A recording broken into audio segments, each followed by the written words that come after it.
Vought Tower stood gleaming against the New York skyline, every window polished, every surface calibrated for maximum reflective impact. Tonight was not about science. Tonight was about spectacle. The red carpet stretched from Fifth Avenue to the main atrium, flanked by velvet ropes and security personnel wearing earpieces and forced smiles. Cameras tracked every angle. Reporters jostled for position. Above the entrance, holographic letters spelled out, "Hallowgate, the future is now," in pulsing cyan light. Inside, Ashley Barrett stood backstage, gripping her tablet like a lifeline. Her knuckles were white. The presentation deck had been revised 17 times in the past 48 hours. Every slide vetted by legal, every word approved by the board. The science didn't matter. The optics did. 2 minutes, someone said through her earpiece. She glanced toward the lab wing. Through reinforced glass, she could see the Halo Gate chamber itself, a cylindrical structure surrounded by compound 5 conduits and energy stabilizers that hummed at frequencies just below human hearing. The engineers had warned her. Twice. The energy output was exceeding safe parameters. The resonance spikes were unpredictable. She'd forwarded their concerns to the executive team. The response came back in 3 words. Make it visual. So they'd cranked the power higher. Added more light show, more drama. The readings didn't matter if the footage looked incredible. On stage, the host, a former actress with a contract that paid more than most surgeons, smiled into the camera. Ladies and gentlemen, Vought International has always pushed the boundaries of what's possible. Tonight, we stand at the threshold of a new era. Ashley watched the teleprompter scroll. Every word had been tested in focus groups. Optimism, progress, security. The trifecta of shareholder confidence. Behind the glass, the chamber began to glow. Blue light bled through the seams, growing brighter with each second. The hum climbed in pitch. Engineers glanced at each other. One reached for a control panel. Another shook his head, eyes on the cameras outside. The host gestured toward the chamber with rehearsed enthusiasm. Halo Gate represents breakthrough energy synthesis combining proprietary Vought technology with next-generation particle acceleration. What you're about to witness will redefine. The air split, not gradually, not with build-up. One moment the chamber was glowing. The next, reality tore open above the stage like fabric catching on a nail. The rift was narrow, jagged, spilling light that didn't belong to any spectrum the human eye was meant to process. The host stopped mid-sentence. Her smile remained frozen for another half-second before her brain caught up with her instincts. She stumbled backward. The audience didn't scream yet. Shock preceded panic. Phones rose. Cameras swiveled. Ashley's tablet slipped from her hands and clattered on the floor. Through the rift, something fell. A body. Human-shaped. It hit the stage, hard marble cracking under the impact. Dust rose. The rift sealed behind him with a sound like glass breaking in reverse, and the Halo Gate chamber went dark. For 3 seconds, nothing moved. Then the figure stood. He was tall, lean, his clothes torn and scorched at the edges. Dark hair hung over his face. When he lifted his head, his eyes swept the room with the slow, deliberate focus of someone cataloging threats. He wasn't trying to escape. He was mapping the room. The cameras caught it all. Every angle. High definition. 4,000 pixels of a stranger standing in a pool of shattered marble, surrounded by Vought's best and brightest underlights bright enough to burn. Ashley found her voice first. Security now. But the nearest guard was already moving. A Soup Vought contract B-list enhanced strength and minor invulnerability. His name was Zenith. He'd been hired specifically for events like this. Good optics, marketable face, controlled power set. He stepped forward, hands raised in what the PR team called assertive but non-threatening positioning. "Sir, you need to come with..." The stranger moved, not fast enough to blur. Fast enough to close the distance before Zenith finished his sentence. One strike. Precise. Zenith's knee buckled. A follow-up palm to the solar plexus. The soup went down gasping, his invulnerability doing nothing against technique that bypassed brute resistance. The stranger didn't finish him. He stepped over Zenith's body, gaze sweeping the room again. His posture was wrong for someone who'd just fallen through a dimensional tear. No panic, no disorientation, only assessment. Ashley's earpiece exploded with voices. Legal, security, PR. She heard someone say, lockdown, and someone else say, get him on camera. The contradictions didn't matter. Vought had protocols for everything. Except this, the stranger's eyes found the nearest exit. He started walking. Not running, walking. Like he had every right to be there. Behind him, Zenith groaned, trying to push himself up. The host had finally dropped her microphone. Somewhere in the audience, someone started screaming. The delayed reaction spread like wildfire. Chairs scraped. Bodies pressed toward the doors. And every second of it was being recorded. Ashley knew, even as she watched him walk past security, past cameras, past the frozen crowd, that this was already out of control. By the time Vaught's media team could spin it, the footage would be everywhere. Unedited, raw, real. Vought called it an accident. Accidents don't usually walk away on their own. The rift had chosen him for a reason, though Garou didn't know it yet. 3 seconds before the tear opened above Vought Tower, halfway across dimensional boundaries that had no name in any language, something shifted. Energy signatures collided. One belonged to Halo Gate's overclocked Compound 5 matrix, pulsing at frequencies designed to look impressive on camera. The other came from elsewhere, from a body in the middle of transformation Garou had been fighting. That much he remembered. The details blurred at the edges, his opponent's name, the location, whether he'd been winning or losing. What remained was the sensation of his body breaking down and rebuilding itself, cells refusing to accept limitation, muscles tearing and regenerating stronger. He'd been at a threshold. Not quite human. Not yet something else. The dimensional membrane between worlds didn't care about his intent. It only recognized the signature biological impossibility in the process of becoming possible. Halo Gate's resonance spike had been searching for anomalies, and Garou's transforming body was the loudest signal in range. So the rift reached out and pulled. Now he stood in a room full of lights, cameras, and people in expensive clothes who looked at him like he was a problem to be managed. The air smelled wrong, sterile, processed. Nothing like the broken concrete and blood he'd left behind. His body felt intact, bruised, torn in places, but functional. The transformation had stopped mid-process, frozen by the crossing. He could feel it waiting beneath his skin, coiled and ready. Good. He'd need it. The crowd was still moving toward the exits, shoving and stumbling over each other. Security personnel were shouting into radios.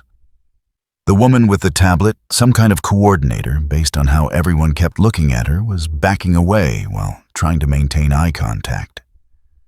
As if that would keep him from doing whatever he planned to do next. Garou ignored her. His attention was on the man he'd put down. Zenith. The name had been on a badge clipped to his belt. The man was already trying to stand, which meant enhanced durability. Nothing exceptional. The kind of power that made someone confident until they met someone who actually knew how to fight. Around him, cameras were still recording. He could see the red lights, the lenses tracking his movement. In his world, heroes fought for rankings and public approval. Here it seemed the principle was the same, just packaged differently. He started walking again, not toward the exits, but toward the side corridor where fewer people were gathered. The cameras would follow, they always did. But he needed information before he needed an audience. A security guard stepped into his path. Human. No enhanced physiology, just a uniform and a hand on a holstered weapon. The man's face was pale, but his stance was trained. Military, maybe. raised one hand palm out. "Stop right there." Garou stopped. Not because of the command, but because the man had positioned himself between Garou and a cluster of bystanders who hadn't made it to the exits yet. Protecting them. Deliberately putting himself at risk. "Interesting. I'm not going to ask again," the guard said. His voice was steady, but his other hand was shaking slightly near his sidearm. Garou tilted his head, studying him. The guard wasn't a hero, wasn't enhanced, wasn't trying to look impressive for cameras. He was just doing his job, and part of that job was standing between potential threats and civilians. "Move," Garou said. His voice came out rougher than intended, still adjusting to the air here, the way sound carried differently. The guard didn't move. Behind Garou, Zenith had finally gotten to his feet, one hand pressed against his chest, where Garou had struck him. The soup's face was flushed with embarrassment, more than pain. He'd been humiliated in front of cameras, in front of the crowd he was paid to protect. That kind of damage took longer to heal than bruised ribs. "You made a mistake," Zenith said, his voice pitched loud enough to carry. "For the cameras. You don't know who you're dealing with." Garou glanced back at him. "Neither do you." Zenith's fists clenched. Light began to gather around his hands, some kind of energy projection. Minor tier probably classified as B-grade or lower based on the intensity. Flashy, marketable. Not particularly dangerous if you knew how to redirect kinetic force. The security guard saw it too. His hand moved to his radio. "We need..." Zenith didn't wait. He lunged forward, energy-crackling fist aimed at Garou's spine. A sucker punch. Calculated to look heroic on camera while attacking someone who wasn't facing him. Garou turned into the strike. His hand came up not to block, but to redirect. Zenith's fist passed within inches of Garou's ribs, the energy discharge scorching the air. Garou's palm struck Zenith's extended elbow just hard enough to hyperextend the joint without breaking it. The soup's momentum carried him forward off balance. Garou's other hand caught the back of Zenith's neck and guided him downward into the marble floor. Not a slam, a controlled descent. Zenith's face hit the ground hard enough to stun, not hard enough to shatter bone. Garou stepped over him for the second time. The security guard was speaking rapidly into his radio now, giving descriptions, coordinates, threat assessment. Professional. Garou respected that more than he'd respected anything Zenith had done. He walked past the guard without touching him. The corridor opened into a service hallway. Fluorescent lights humming overhead doors, marked with department codes and security clearances. The cameras here were smaller institutional, mounted in corners. No crowd, no spectacle, just infrastructure. Garou kept walking. Behind him he could hear boots on marble. More security, heavier footsteps. Someone was mobilizing a response team. Good. That would tell him more about what kind of world he'd landed in. The walls here were blank white, interrupted occasionally by motivational posters featuring people in colorful suits striking heroic poses. Slogans about courage, justice, strength. Corporate branding masquerading as inspiration. He'd seen it before. Different branding, same substance. A door at the end of the hallway had a window set into it. Through the glass, he could see the city beyond. Towers of steel and glass stretching toward a darkening skylights, beginning to flicker on as evening settled in. A helicopter passed overhead, searchlight sweeping the streets below. Garou pushed the door open. Cold air hit his face. The rooftop access was marked as restricted alarms disabled or never armed in the first place. Security oversight or deliberate gap, he didn't know, didn't matter. He stepped out onto the roof and looked at the skyline. This wasn't his world. The architecture was similar, but wrong in small ways. Building heights, street layouts, the rhythm of traffic far below, different. But not incomprehensibly so. Behind him the door burst open. 3 security personnel, weapons drawn. Not soupies. Just trained professionals doing their jobs. Garou turned to face them. They froze. Not because of anything he did, but because of what they saw. Someone who'd just walked through their facility like he owned it. Put down an enhanced employee twice and was now standing on a restricted rooftop with nowhere to run. Except Garou wasn't looking for an escape route. He was looking for patterns, for weaknesses, for the shape of the system that had built this tower, employed these people, packaged those heroes on the posters downstairs. One of the guards swallowed hard. "Sir, you need to come with us." Garou didn't answer. Far below, sirens were beginning to wail. Reinforcements incoming, lockdown procedures activating, the machine responding to an anomaly. He'd give them a few more minutes to organize, then he'd see what they were really made of. For now, he stood on the edge of the roof and waited. The footage hit the internet 4 minutes after Garou walked onto the roof, not the official stream. Vought's production team had cut the main broadcast the moment the rift opened, replacing it with a technical difficulties screen and a prepared statement about unexpected equipment malfunction. Standard protocol. Every second of the event had been recorded on controlled servers, already being reviewed by legal and security teams, who would decide what could be salvaged and what needed to be buried. But someone had been recording on their phone. Multiple someones, actually. 17 different angles from audience members who'd kept filming even as they stumbled toward the exits. The video quality was shaky, vertical format, some of it out of focus. It didn't matter. What mattered was the content.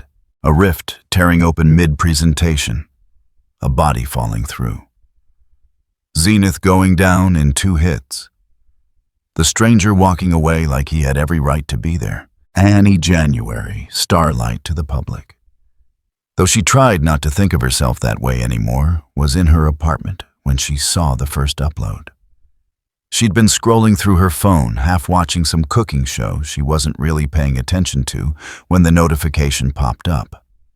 Not from an official Vought channel. From a user account with 14 followers and a default profile picture. The caption read, "WTF just happened at Vought Tower." She clicked it. The video was 23 seconds long. Poor lighting, crowd noise, overwhelming the audio, but clear enough to see what mattered. The rift, the fall, the fight. Annie watched it twice, then checked the timestamp. 4 minutes ago. Already 37 views. She refreshed. 82 views. Refreshed again. 215. Her phone buzzed. A text from Ashley, all caps, "Do not comment on anything." Official statement, coming. Annie didn't respond. She was too busy watching the view count climb. By the time she refreshed again, the original video had been taken down. Copyright claim, Vought International. But 3 mirrors had already appeared on different platforms uploaded by different accounts. She clicked one. Same video, different title. Vought covers up dimensional attack. The comments were already filling in. Half conspiracy theories, half genuine confusion, all of it spreading faster than Vought's legal team could suppress it. Her phone rang. Not Ashley this time. A number she recognized but hadn't expected to see tonight. She answered. "Huey, are you seeing this?" His voice was tight, urgent. "Please tell me you're seeing this." "I'm seeing it. Vought's trying to scrub everything, but it's not working. Every time they take one down, 5 more pop up. People are downloading and re-uploading faster than..." He stopped. "Annie, what the hell happened?" She didn't have an answer. The official story would say, equipment malfunction, unauthorized access potential, terrorist incident, all the usual language that meant nothing and everything. "I don't know," she said finally. "But I know Vought's going to bury it, if they can." Huey was quiet for a moment. When he spoke again, his voice had changed, harder. "We need the original file. The one Vought recorded before they cut the stream. The full footage." "Huey, I know what I'm asking." She did know. She also knew what would happen if she was caught leaking internal files. Contract termination at minimum. Legal action at maximum. Everything she'd built, every compromise she'd made to stay inside the system where she thought she could make a difference, all of it gone. But she'd also seen the view counters climbing. Seen the mirrors spreading. Vought was losing control of the narrative in real time, and when corporations lost control, they got desperate. Dangerous. "I'll see what I can do," she said. Huey exhaled. "Thank you." She ended the call and stared at her phone. The original upload had vanished completely, now scrubbed from the platform. But the mirrors were multiplying. She counted 12 distinct uploads across 4 different sites, each with slightly different timestamps, different qualities, different angles. None of them showed what happened after the stranger walked away. None of them showed where he went or what Vought did next. That part was still locked behind corporate servers and security clearances she technically had access to. She shouldn't use them. Every login was tracked. Every file access left a trail. Annie opened her laptop anyway. Across the city, in a basement apartment that smelled like old takeout and desperation. Billy Butcher was watching the same videos on a monitor that had cost more than his rent. Stood behind him, arms crossed, face unreadable. "Play it again," Butcher said. Didn't argue. He'd already watched it 6 times. The angle on this particular upload was better than most some audience member with a steady hand and a decent phone camera. The stranger's face was visible for almost 3 full seconds before he turned away. Butcher leaned closer to the screen, studying the way the man moved. Not enhanced speed, not super strength in the obvious sense. Just efficiency, precision. The kind of fighting that came from training, not injections. He put Zenith down like it was nothing, said. "Zenith's a joke, still a soup." Butcher rewound the footage, paused it at the moment of impact. The stranger's hand on Zenith's knee, the follow-up strike to the solar plexus. Clean, technical. Not the kind of brawling that most enhanced individuals relied on. "Who is he?" asked. "Don't know yet." Butcher's accent thickened slightly the way it always did when he was focused. "But I know what he ain't. He ain't one of theirs." "How do you figure?" "Because if he was Vought, wouldn't be scrambling to delete every video that shows his face." Considered that. Could be a rival company. Could be military. Could be. Butcher didn't sound convinced. Or could be something else entirely. His phone buzzed. A message from Huey. "Starlight's working on getting the full file. Should have it within the hour." Butcher smiled. Wasn't a pleasant expression. Back at Vought Tower, Ashley Barrett was having the worst night of her career, which was saying something given where she worked. The emergency response team had finally cornered the stranger on the roof. Not cornered exactly. He was just standing there waiting. 3 armed security personnel with non-lethal protocols and orders to contain, not engage. Except contain was proving difficult when the target showed no interest in running. Ashley watched the security feed on her tablet, standing in the command center that had been set up in a conference room 3 floors below the roof. Around her, people were shouting into phones, typing frantically, trying to coordinate responses to 16 different problems simultaneously. The legal team wanted to know if they could claim Foreign Terrorist Act. The PR team wanted to know if they could spin it as a failed assassination attempt on the 7. The board wanted to know why nobody had seen this coming. Ashley wanted to know why the hell the cameras were still recording. "Shut down the internal feeds," she said to the nearest technician. "Ma'am, security needs." "I don't care what security needs. Shut them down, now." The tech hesitated, then started typing. The feeds went dark one by one. Roof access, service corridors, lobby cameras, all of it offline within 30 seconds. Too late, of course. The damage was already spreading through the internet like a virus, mutating with each repost. She'd seen the conspiracy theories starting to form. Dimensional weapons, secret experiments, corporate cover-ups that were for once actually accurate. Her phone rang again. The caller ID made her stomach drop. She answered. "Sir, explain." One word. That's all it took for her to know exactly how bad this was. "We're still assessing." "I don't want an assessment. I want him gone. I want every piece of footage destroyed. And I want a statement ready for the morning news cycle that makes this company look like the victim." Ashley swallowed. "Yes, sir." We're working on... The line went dead. She lowered the phone and looked at the blank security feeds on her tablet. Somewhere above her, a stranger who'd fallen through a dimensional tear was standing on Vaught's roof, surrounded by armed personnel, apparently unconcerned. And somewhere out there, in the city, 17 different versions of what had just happened were being watched, shared and downloaded by thousands of people who would never believe the official story. Vaught called it a containment situation. The internet called it proof. By midnight, the viewed count would hit 6 figures. Homelander didn't watch the leaked videos. He didn't need to. He was 30,000 feet above Manhattan when the call came through his cape rippling in the jet stream. The city lights spread out below him like a circuit board. He'd been doing a flyover, not for any operational reason, just because he could. Because people looked up when he passed overhead. Because even at this altitude, he could hear them pointing, hear the awe in their voices. The earpiece crackled. Ashley's voice strained and rapid. "We have a situation at the tower. Code Black. You need to..." "I'm aware."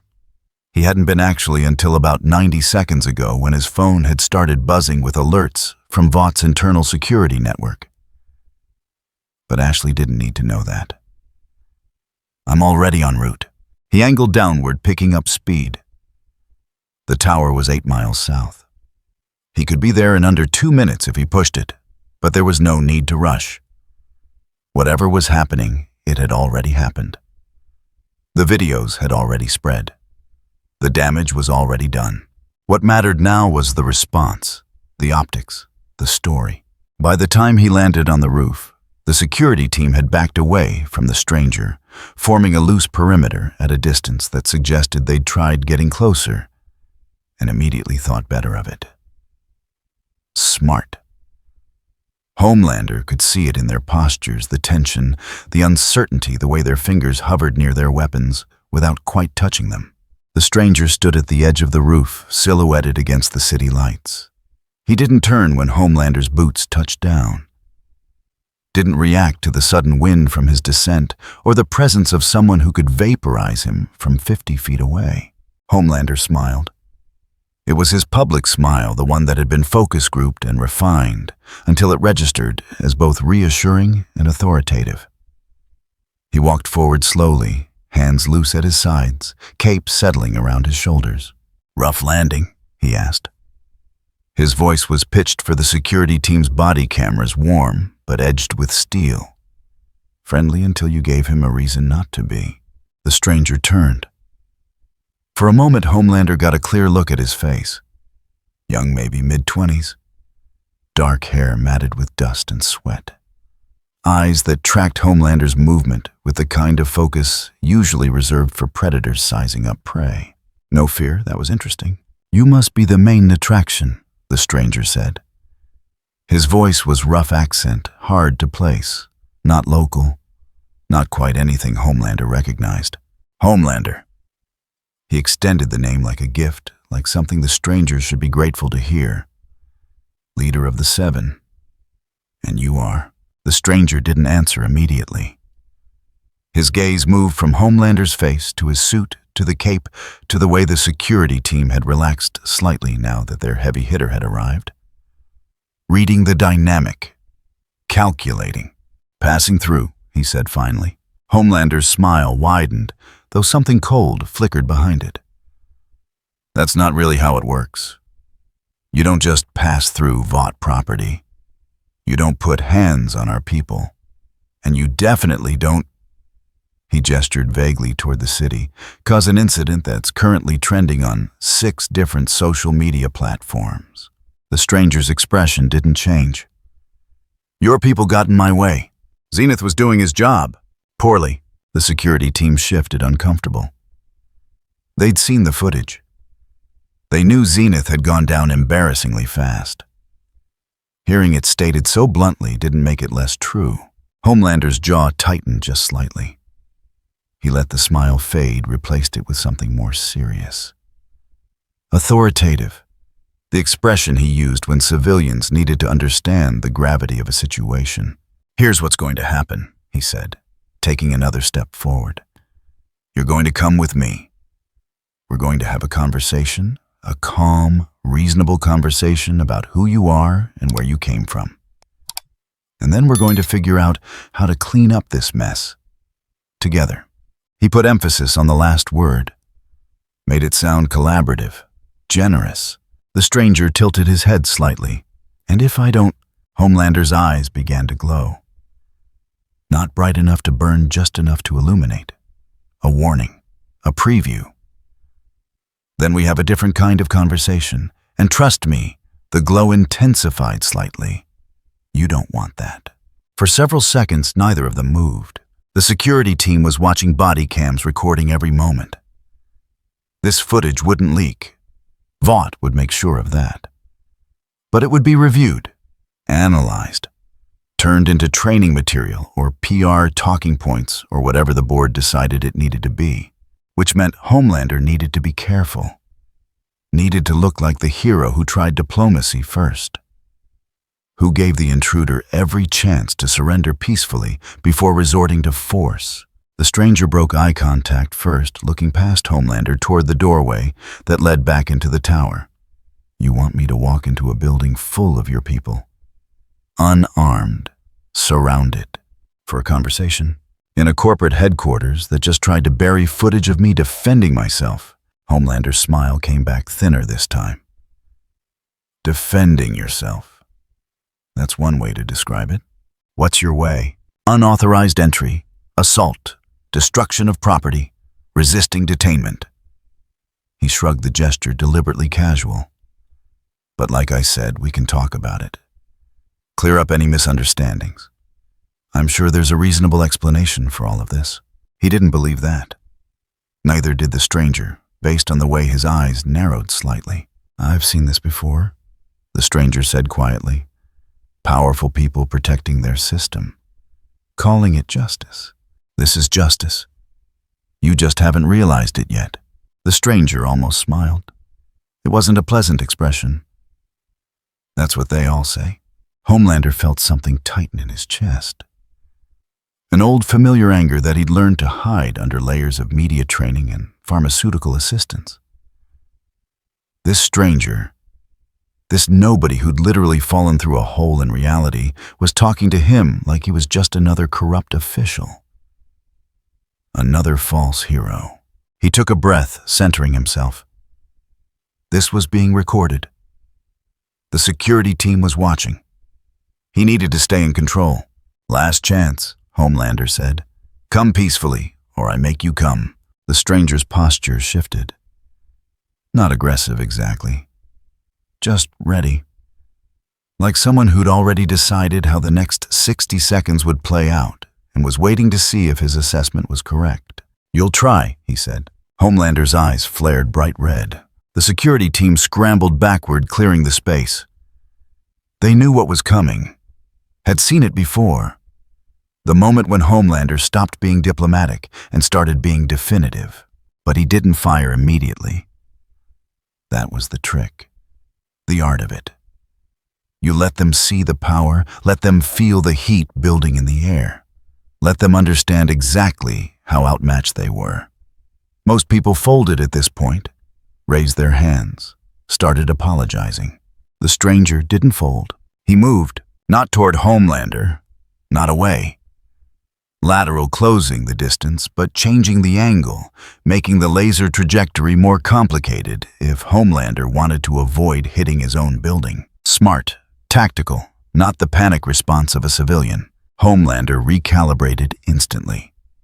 Heat vision cut off. He launched forward instead, closing the gap in less than a second, one hand, reaching for the stranger's shoulder to slam him against the rooftop, hard enough to crack concrete, but not hard enough to kill. The stranger wasn't there. He'd shifted again, dropping low hand, coming up toward Homelander's extended arm, not to block, but to redirect. The strike glanced off Homelander's invulnerability harmlessly, but it changed his trajectory enough that he overshot boots scraping across gravel as he arrested his momentum. Homelander spun cape whipping around him. The stranger had already moved again, maintaining distance, hands loose at his sides. Not running, not attacking, just adjusting position. You're fast, Homelander said. His tone had changed. Less diplomatic now, more interested. For a human, you're predictable, the stranger replied. For a god. Something in Homelander's expression shifted. The media-trained smile was completely gone now, replaced by something sharper, hungrier. This wasn't going to be a quick takedown. This was going to be a performance. And Homelander loved an audience. He could hear the helicopters approaching already news choppers with their searchlights and broadcast equipment. They'd been scrambled the moment he'd landed on the roof. Ashley had probably tried to keep them away, but stories like this had momentum. The networks smelled blood. Good. Let them film. Let them see what happened to people who challenged the Seven's leader on his own territory. Homelander's smile came back, but it was different now. Not the public relations version. The real one. The one that appeared when he stopped pretending to be anything other than what he was. I'm going to enjoy this, he said. The stranger's expression didn't change. So will I. The first helicopter crested the nearby building searchlight, sweeping across the roof camera lenses, focusing.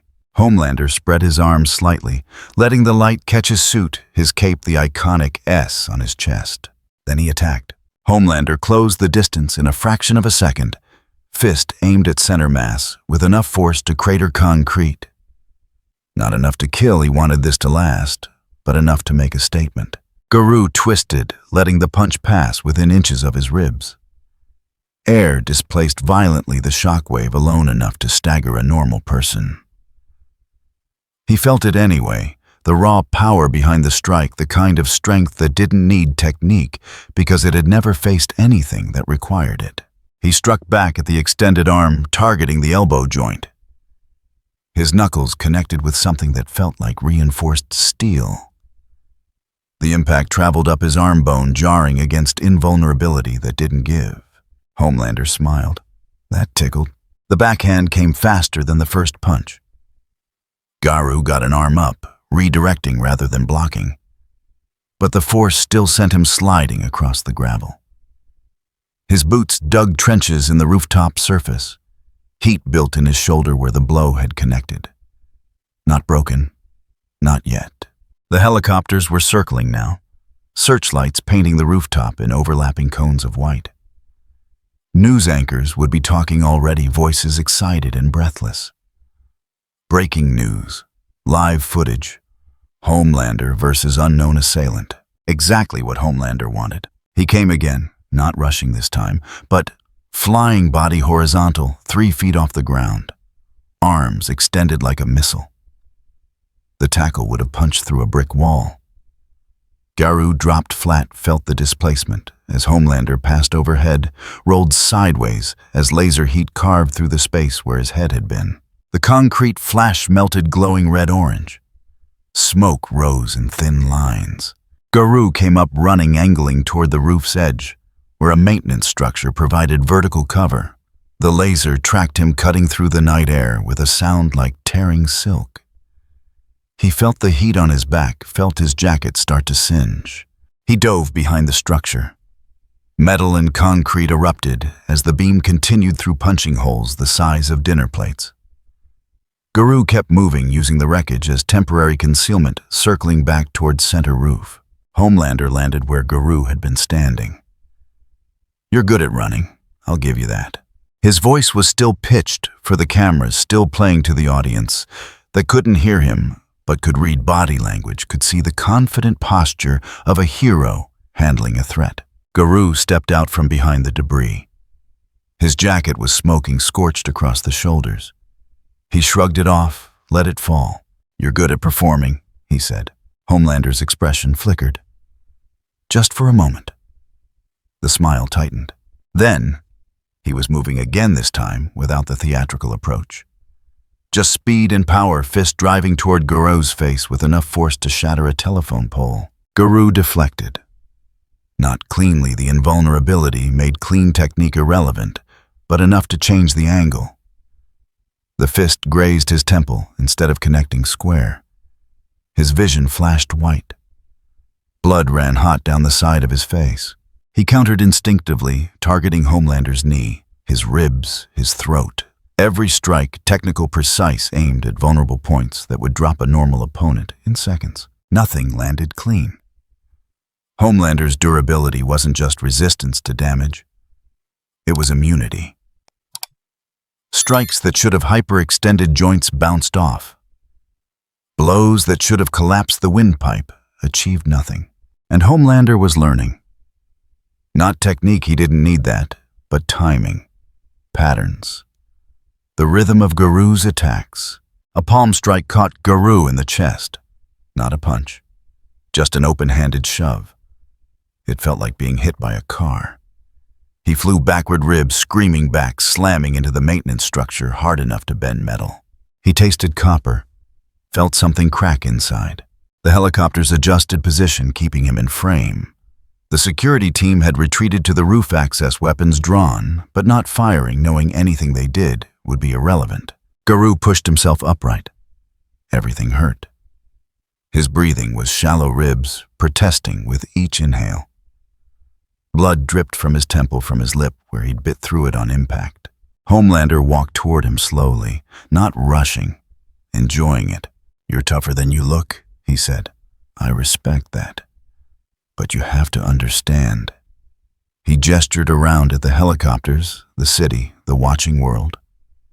"This ends one way. You on the ground. Me standing over you. The only question is how much damage you take before we get there." Garou steadied his breathing, pushed through the pain. His body was already adapting, adrenaline flooding his system muscles, compensating for the damage. Not healing. Not yet. But adjusting. "You assume I'm trying to win," he said. Homelander stopped. "What?" "I'm learning." The words hung in the air for a moment. Then Homelander's eyes flared red. The laser came faster this time, no warning, no build-up. Just heat and light carving toward Garou's torso at speeds that made evasion impossible. Except Garou had been watching, analyzing. Every time Homelander used the laser, there was a pattern. The eyes brightened first, just slightly, just enough. He moved before the beam fully formed. Twisting sideways, feeling the heat pass so close it scorched his shirt. The beam continued past him, melting through the maintenance structure, through the roof surface, down into the building below. Somewhere inside, alarms started screaming. Homelander cut the laser head, snapping toward Garou with something between surprise and irritation. Lucky. Predictable. The word landed like a slap. Garou saw it register in Homelander's face, saw the performer's mask crack just slightly. Then Homelander was on him, no more testing, no more performance, just overwhelming force. Punches came in combinations, each one capable of pulverizing bone. Each one backed by strength that didn't need to hold back. Garou deflected what he could absorb, what he couldn't, felt his body taking damage faster than it could compensate. His left arm went numb from blocking. His ribs were definitely broken now, grinding against each other with each movement. A punch got through his guard, connected with his jaw. His vision grayed. He felt himself falling backward, boots losing purchase on the gravel. Homelander grabbed him mid-fall, one hand closing around his throat, lifting him off the ground. The grip was iron, unbreakable. Garou's feet dangled, boots scraping uselessly in the air. "We done?" Homelander asked. His face was inches away, eyes still glowing faintly. "You ready to have that conversation now?" Garou couldn't breathe, couldn't speak. His vision was darkening at the edges, oxygen cut off, body starting to shut down. This was it, the threshold, the moment between survival and something else. His hands found Homelander's wrist, not to break the grip that was impossible, but to redirect. He twisted, using his own body weight as leverage, turning what should have been a chokehold into a rotation point. It barely worked. Homelander's grip was too strong, his stance too stable. But it worked enough. Garou's boot connected with Homelander's face. Not hard, most of the force absorbed by invulnerability, but unexpected. Homelander's head snapped to the side, more from surprise than impact. The grip loosened, just slightly. Garou drove his knee into Homelander's elbow, not to damage but to create space to change the angle. He dropped free, hit the rooftop hard, rolled away, coughing. Homelander touched his face where the boot had connected. His expression had changed completely. No more performer. No more hero playing his role. Just anger. "Okay," he said quietly. "No more holding back." He lifted off the ground, hovering 10 feet up, silhouetted against the searchlights. His eyes blazed red, brighter than before, hot enough that Garou could feel the heat building from here. The laser came down like a column of light. Garou moved. Not away from it, there was nowhere to go. Toward it. Toward the only piece of cover left standing, the concrete housing for the roof access stairs. The beam tracked him, carving through everything it touched. He reached the housing as the laser punched through its wall. Felt the heat on his back again, felt his skin blister. Kept moving, using the partial cover to break line of sight for just a second, just long enough to change direction. The beam cut off. Homelander descended, landing hard, cracking the rooftop surface. He was breathing heavier now. Not from exertion, he didn't get tired, but from emotion. From the unfamiliar experience of prey that kept moving. "Stand still," he said. Garou didn't answer. He was too focused on breathing, on staying conscious, on keeping his broken body functional for just a few more seconds. His vision was tunneling. Blood loss and pain and oxygen deprivation combining into a fog that made every movement feel distant, disconnected. But underneath that fog, something else was happening. His body was learning. Every failed deflection, every absorbed hit, every near miss with the laser, his nervous system was recording it, processing it, finding patterns in the chaos. Homelander's timing, his preferred angles. The split-second tells before each attack. Not enough to win, not yet, but enough to survive. Homelander charged again, fist drawn back for a haymaker that would end this.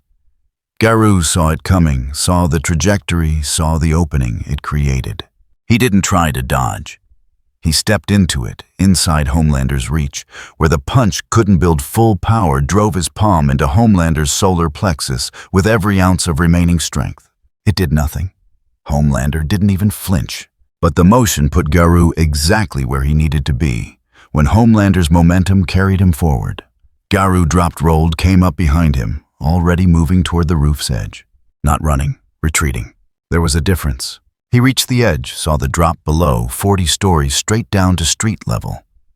Jumped. Homelander's voice followed him down, amplified by fury. "You can't run forever." But Garou wasn't running forever.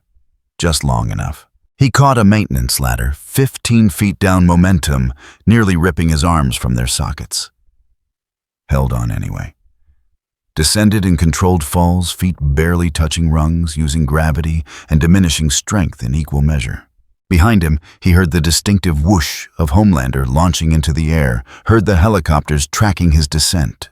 He reached a service platform, kicked through a window into the building's interior. Disappeared into the tower's guts as alarms shrieked and emergency lights strobed red. His body was failing. Ribs, broken arm, useless vision swimming. Every breath was agony. Every step threatened to be his last. But he'd survived, and in surviving he'd learned. The laser had a tell. The flight pattern was linear. The invulnerability was total, but the technique was absent. Next time would be different. If he lived long enough for there to be a next time. Huey watched the rooftop footage for the 11th time, his laptop screen reflecting in his glasses. The video quality was better than the leaked phone recordings. Much better. This was Vaught's internal security feed, pulled from servers that were supposed to be inaccessible to anyone outside the company's upper management. Annie had delivered it 3 hours ago via an encrypted file transfer that had probably already triggered half a dozen security alerts she'd have to explain away later. He paused the playback at the moment when Garou they'd started calling him that, based on a fragment of audio where someone had shouted something that sounded like it caught Homelander's punch on his forearm and redirected it. The motion was precise, technical, not the flailing of someone drowning in a fight. The measured response of someone who knew exactly what he was doing. Leaned over, his shoulder, arms crossed. Run it again. The part where he goes over the edge. Huey scrubbed backward, found the timestamp. Garou at the roof's edge, Homelander, mid-pursuit, the jump that should have been suicide, followed by an impossible catch on a maintenance ladder 40 feet down. That shouldn't have worked, said. The angle was wrong. The distance too far. He should have missed, but he didn't. No, he didn't. Huey closed the laptop. They were in MM's apartment this time, not the basement office where Butcher usually held court. The space was cleaner, organized family photos on the walls, next to meticulously arranged bookshelves. It felt wrong somehow planning this kind of thing surrounded by normalcy. What do we know about him? Huey asked. Pulled out a notepad. Actual paper, no digital trail, and flipped through pages of handwritten notes. Not much. Vought's calling it an incursion event. No ID match in any database, local or federal. No fingerprints in the system. Facial recognition came back empty. So he's a ghost. Or he's from somewhere that doesn't keep records. Somewhere that doesn't exist in any official capacity. Huey thought about the rift, about the tear in reality that had opened above a corporate PR event. You think he's from another dimension, like actually? Was quiet for a moment. When he spoke, his voice was careful. 3 years ago, I would have said that was crazy talk. But we've seen things. Compound 5 does things. Creates things that shouldn't exist. Who's to say it couldn't tear open something worse? Vought didn't mean to bring him here. No, but they did. And now he's loose in the city with enhanced capabilities and no allegiance to anyone. Closed the notepad. That makes him either a threat or an opportunity. Butcher thinks opportunity. Butcher thinks weapon. There's a difference. Huey walked to the window. MM's apartment overlooked a stretch of Brooklyn that hadn't been gentrified yet. Streets still lined with bodegas and laundromats instead of artisanal coffee shops. Real people living real lives, unaware that somewhere in this city, a man who'd put Homelander on the defensive was hiding from the most powerful corporation in America. He went after Zenith, Huey said. Then he went after Homelander. Both times he was defending himself. Both times he didn't kill. You sound like you're making a case for him. I'm making a case for not treating him like just another soup to take down. Huey turned back. And he said the original footage shows Zenith attacking first. Homelander came in aggressive. This guy Garou, whoever he is, he's been reacting. For now. For now, Huey agreed. But what happens when Vought corners him, when they send the whole team? What happens when he stops reacting and starts acting? Considered that. His phone buzzed. He glanced at it, frowned. Butcher's at the site. Says there's something we need to see. 20 minutes later, they were standing in an alley 3 blocks from Vought Tower, watching Butcher examine a section of brick wall that had been scorched black. Laser residue, Butcher said, running his finger along the char mark. Homelander took a shot, missed, hit the building instead. See how the burn pattern's irregular? That's not a clean miss. That's someone forcing him to adjust mid-fire. Huey looked up. They were 4 blocks from the tower, which meant Garou had covered serious ground after going through that window. He's fast. He's smart, Butcher corrected. Fast don't mean shit if you're running in a straight line. He's zigzagging, using vertical cover, breaking line of sight every chance he gets. He stood wiping his hands on his coat. This ain't some panicked civilian. This is training. Discipline. Military, asked. Dust, maybe. Or something else. Something that trains people to fight gods. Butcher's expression was unreadable. Either way, he knows what he's doing. And that means we can work with him. If we find him, Huey said. When we find him. Butcher started walking, hands in his pockets. Vaught's turning this city upside down, looking for him. They've got cleanup teams canvassing every block, every safe house, every place someone might hide. But they're looking for a soup. Enhanced individual. Someone who'll show up on their scanners. And what if he's not enhanced? What if he's just trained really, really well? Butcher stopped at the alley's entrance, looked back at them. Vaught's never been good at finding people who don't want to be found. They're used to tracking power signatures, energy outputs. But this bloke, he put Homelander on his arse using technique. No powers. Just skill. Caught up skeptical. You're saying he's baseline human. I'm saying I don't know what he is. But I know what he's not. He's not one of theirs. Butcher pulled out his phone, pulled up a map of Lower Manhattan with several points marked in red. Starlight's been feeding us Vaught's search grid. They're focusing on the obvious places. Hospitals, clinics, any place someone with serious injuries might go. He was hurt, Huey said, remembering the footage. Badly. Yeah, which means he needs to hole up somewhere. Somewhere off their grid. Butcher zoomed in on a cluster of buildings in Hell's Kitchen. These are the gaps. Places Vaught's not checking because they assume anyone smart would avoid them. Too exposed, too risky. But if he's that smart, then he knows they'll think that, and he'll use it against them. Butcher looked at Huey. Your girl's still got access to the internal security feeds, and he's taking a huge risk already. Every file she pulls leaves traces. They're watching her. They're always watching her. Question is she willing to take one more look? Butcher's tone softened slightly.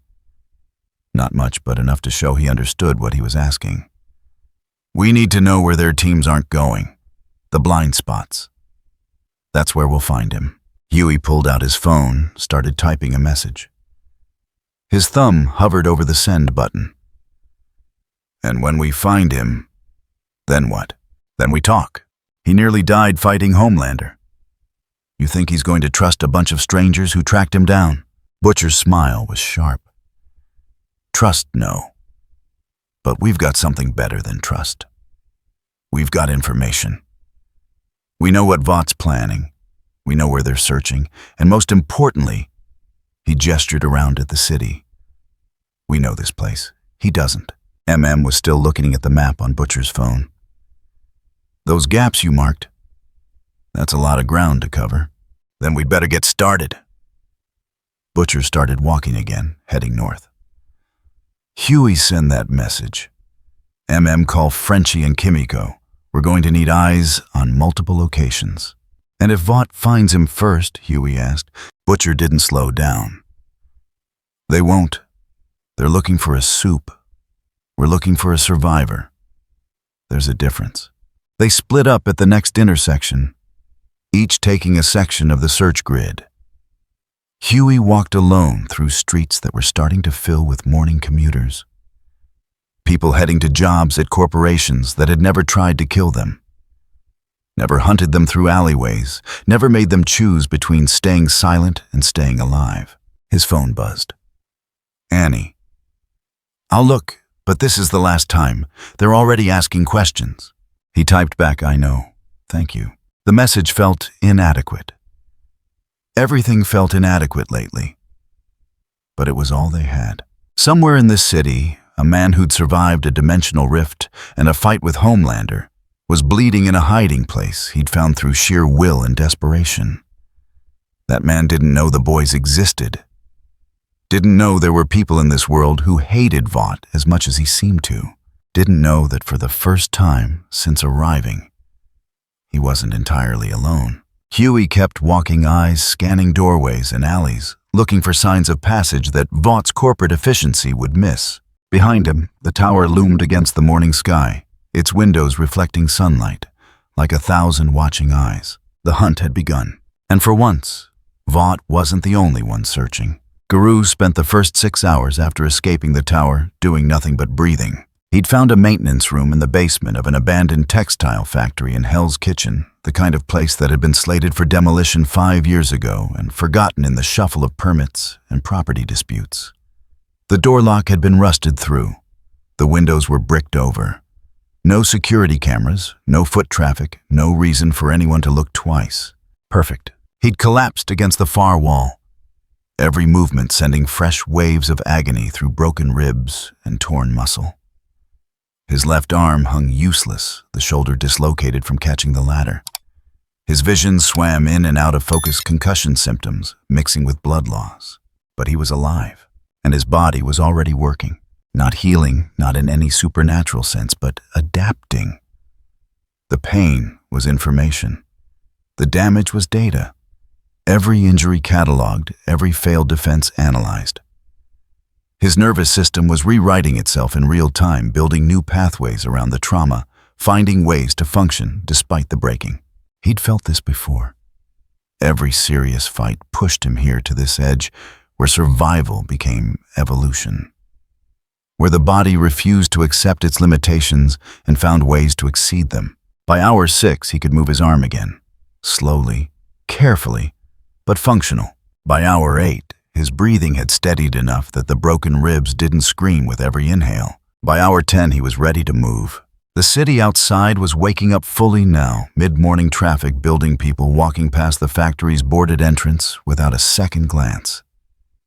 He could hear sirens in the distance, helicopters overhead. The machinery of a manhunt in progress. They were looking for him. He'd expected that. What he hadn't expected was how thoroughly they'd mobilized.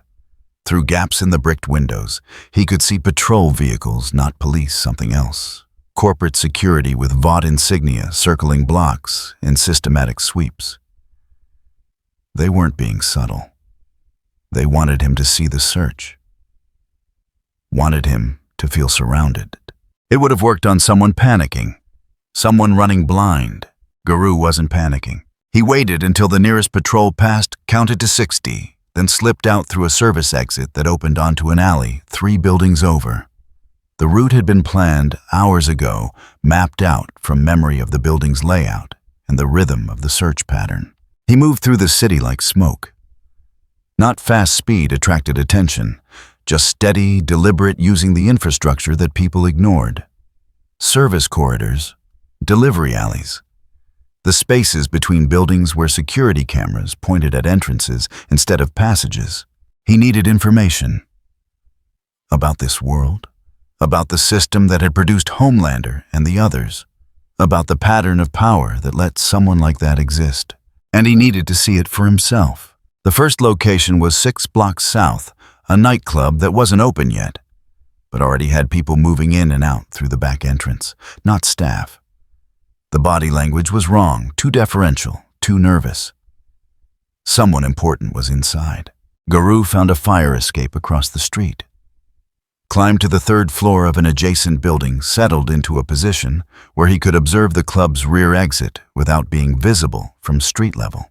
He waited. 20 minutes later, they emerged. 3 of them. The first was clearly enhanced, too perfect, too polished, the kind of appearance that didn't happen naturally. Designer suit, expensive watch, moving with the confidence of someone who'd never been told no. Behind him, 2 people in staff uniforms, a man and a woman, both looking anywhere except at the soup. The soupe was talking, gesturing, laughing. The staff weren't. They were nodding, agreeing, backing away slowly toward the club's entrance. The soup grabbed the woman's wrist, not aggressively, almost playfully. But she froze and the man beside her went rigid. Garou's fingers tightened on the fire escape railing. The soup pulled her closer, said something that made her force a smile. The kind of smile people wore when refusing wasn't an option, when saying no meant losing your job, or worse. The man in uniform took a half step forward, protective instinct overriding common sense. The soup noticed, laughed, let go of the woman, and turned his attention to the man instead. You got something to say?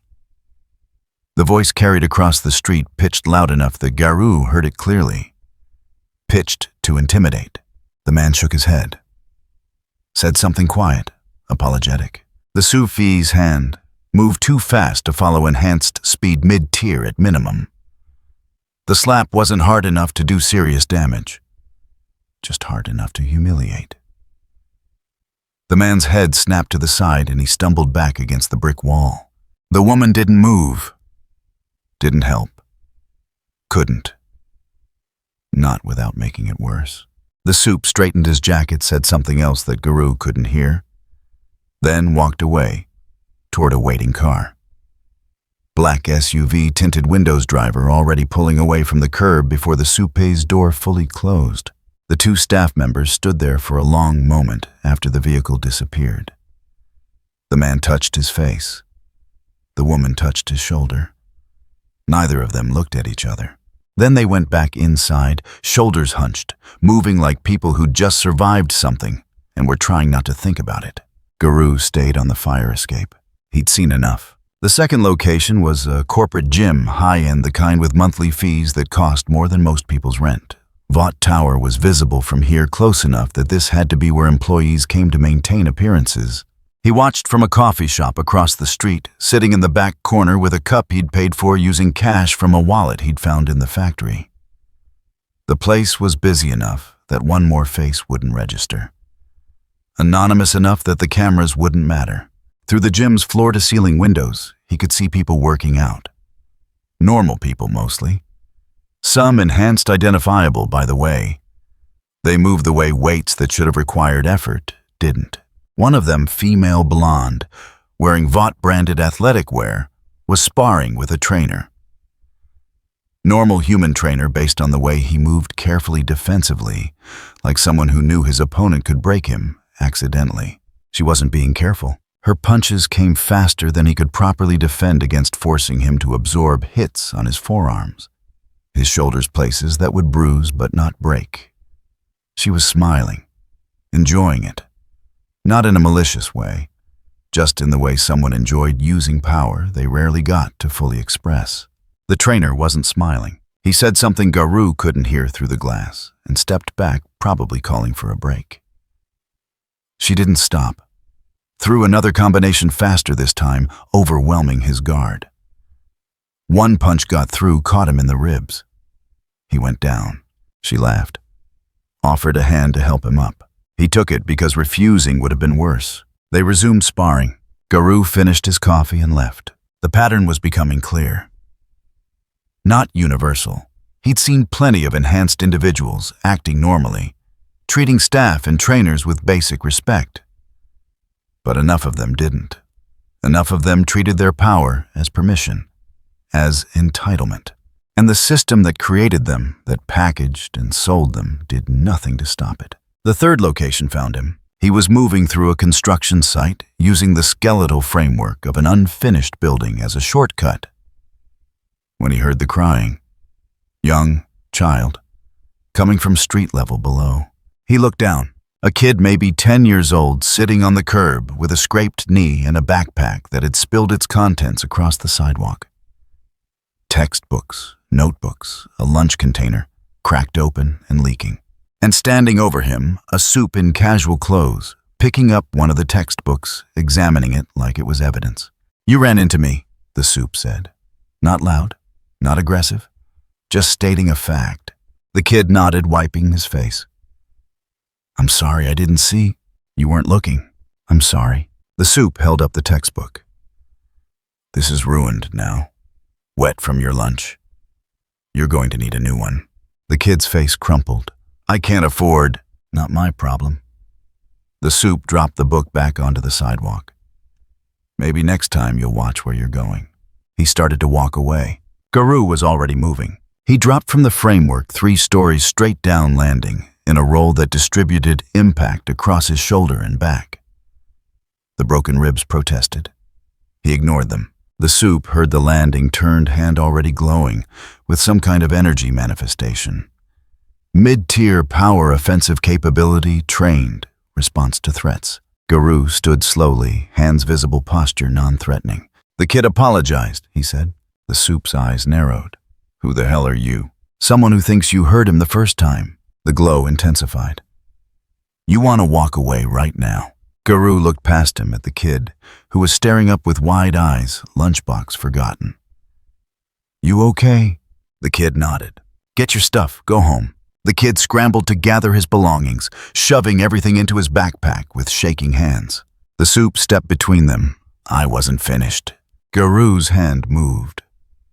Not a strike. Just a gesture, palm out, stopping the soup mid-sentence through body language alone. Yes, you were. For a moment, the soup looked like he was going to escalate. His hand was still glowing power, building the kind of display that usually made people back down. Garou didn't back down. The kid ran. Smart. Good survival instinct. The soup watched him go, then turned back to Garou. You just made a mistake. I've made several today. You know who I am. No, I'm with the 7's support team. Vought contract. Full benefits, legal protection clearance to use necessary force in self-defense situations. Was that self-defense against a 10-year-old? The glow flickered. He ran into me. And you made your point. He apologized. It's done. It's done when I say it's done. Garou sighed. He was tired. His body was still broken in places. The last thing he needed was another fight. But some things couldn't be ignored. Walk away, he said quietly. The soup's power flared. He lunged forward, fist trailing energy aimed at Garou's chest with enough force to crater brick. Garou stepped inside the punch, redirected the arm past his torso, drove his palm into the soup's extended elbow. Not hard enough to break, just hard enough to hyperextend to make the joint lock painfully. The soup gasped, power discharge dissipating. Garou swept his legs. The soup went down hard, back hitting pavement, air knocked out of his lungs. Garou stepped over him. Stay down. He kept walking. Behind him, the soup struggled to his feet, clutching his elbow, but didn't follow. Smart choice. Garou rounded the corner and disappeared into another alley, heartbeat. Steady breathing controlled. He'd seen what he needed to see. This world had heroes. It had power. It had systems and structures built around the enhanced and exceptional. But underneath that, it had the same rot. The same assumption that strength granted permission. That power was its own justification. He'd fought that before. In his world. Against heroes who wore their righteousness like armor, while people suffered in their shadow. This world's version was just better packaged. But packaging didn't change what was inside, and Garou knew exactly how to deal with rot. The cleanup team received their orders at 1400 hours, transmitted through encrypted channels that didn't officially exist in any Vought database. 6 operatives. No names on the roster, just designations. Alpha through Foxtrot. 3 enhanced, 3 baseline human with specialized training. Equipment loadout designed for urban containment rather than termination. Vought wanted the target brought in preferably conscious enough for interrogation. They assembled in a staging area 2 blocks from the last confirmed sighting, the construction site, where witnesses had reported a violent altercation between the target and a low-tier contract soup who'd declined to provide details beyond, and he came out of nowhere. Alpha was running point. Enhanced durability, enhanced strength, 15 years with private military contractors before Vought recruited him. He stood over a tactical display showing the neighborhood grid. Red dots marking potential hiding spots, blue lines indicating patrol coverage gaps. Target's injured, he said, voice neutral. Professional. Security footage from the tower shows significant trauma. Broken ribs at minimum possible concussion, blood loss. He checked his watch, 14 hours to find medical attention. Given the manhunt density, that means he either found a doctor willing to risk harboring him, or he's holed up somewhere treating himself.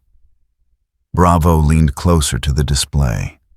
Baseline human, former SWAT, specialized in close quarters combat. Betting on option 2. No hospital visits flagged. No clinics reporting suspicious patients. He's staying off the grid, which narrows the search. Alpha zoomed in on a section of Hell's Kitchen. Abandoned buildings, condemned structures, anything scheduled for demolition. Places where no one's paying attention. Charlie spoke up. Enhanced speed reflexes that put him in the top 5% of Vaught's enhancement scale. That's still a lot of real estate to cover. We could spend days clearing buildings. We don't have days. Alpha tapped the display, highlighting 3 locations. These are the most viable. Structural integrity good enough to provide shelter, isolated enough to avoid foot traffic, but close enough to commercial areas that he can resupply without traveling far. We hit all three simultaneously. Split the team, Delta asked. Baseline tech specialist handling surveillance and communications. That's thin coverage if he's as dangerous as the reports suggest. Reports also suggest he's operating at diminished capacity. We catch him while he's weak, we minimize risk. Alpha straightened. 2 per location. Echo and Foxtrot take the textile factory on 42nd. Bravo and Charlie take the parking structure on 9th. Delta, you're with me on the warehouse district. Delta pulled up building schematics on her tablet. All 3 locations have multiple access points. If he runs, then we have containment protocols. Alpha gestured to the equipment cases. Non-lethal deterrence flashbangs gas if necessary. But priority is capture. Vought wants answers before they make any permanent decisions. Foxtrot had been quiet until now. Enhanced sensory perception capable of tracking targets through ambient sound and air displacement. She was staring at the map, head tilted. Something's off. Explain. These locations. They're obvious. Too obvious. If this guy's smart enough to evade Homelander and survive Vaught's initial response, why would he hide somewhere we can predict? Alpha considered that. You think he wants to be found? I think he knows how corporations think, how security operates. And I think he's either smarter than we're giving him credit for, or he's baiting something. Doesn't change the mission. Alpha closed the display. We clear the locations. If he's there, we bring him in. If he's not, we expand the search grid. Questions? No one spoke. Gear up, we move in 20. The textile factory was exactly what the reports had described. Forgotten decaying, the kind of place cities stopped caring about years before anyone bothered with paperwork. Echo and Foxtrot approached from opposite ends, coordinating through sub-vocal comms that wouldn't carry beyond a few feet. South entrance clear, Echo reported. Enhanced durability built like a linebacker, moving with surprising quiet for his size. Door's been forced. Recently. North entrance shows the same. Foxtrot was already inside, moving through shadows with practiced ease. Fresh disturbance in the dust patterns. Someone was here within the last 12 hours. Could be squatters. Could be. But her tone suggested she didn't believe it. They converged on the basement level, where maintenance rooms offered the kind of isolation someone injured would need. Echo went first, his durability making him the logical shield. Foxtrot followed 3 steps behind senses, stretched monitoring every sound. The maintenance room door was unlocked, not broken. Unlocked. Echo pushed it open slowly, weapon raised. Empty, but not unused. Blood on the floor dried, but recent. A makeshift bandage made from torn fabric discarded in the corner. Signs of someone who'd stayed here long enough to stabilize, then moved on. He was here, Foxtrot said, kneeling by the bloodstain. Left maybe 6 hours ago, heading... She stood following invisible traces only she could perceive, east, toward the commercial district. Echo relayed the information. Alpha's response came through immediate, confirm and pursue, we're repositioning. They emerged from the factory into mid-afternoon sunlight, Foxtrot leading Echo providing mobile cover. The trail was faint, but present disturbed dust. A partial footprint in an alley, the kind of sign someone leaving in controlled haste would create. It led them deeper into Hell's Kitchen, away from the main streets, into the arterial network of service passages and maintenance corridors that kept the city running invisibly. He's moving with purpose, Foxtrot said. Not running, planning. Planning what? She didn't answer, but something in her posture had changed. Tension that hadn't been there before. They rounded a corner into a narrow passage between two buildings. Brick walls on both sides, dumpsters creating natural choke points, fire escapes overhead, providing vertical options. Foxtrot stopped. Wait. What? This is wrong. The trail's too obvious. He's leading us. The dumpster exploded outward. Not literally, but the force behind it was enough to send it sliding across the passage, blocking their retreat. Echo spun, weapon tracking, finger on trigger. Garou dropped from the fire escape above. He landed between them, one hand catching Echo's weapon arm, redirecting the aim toward the ground.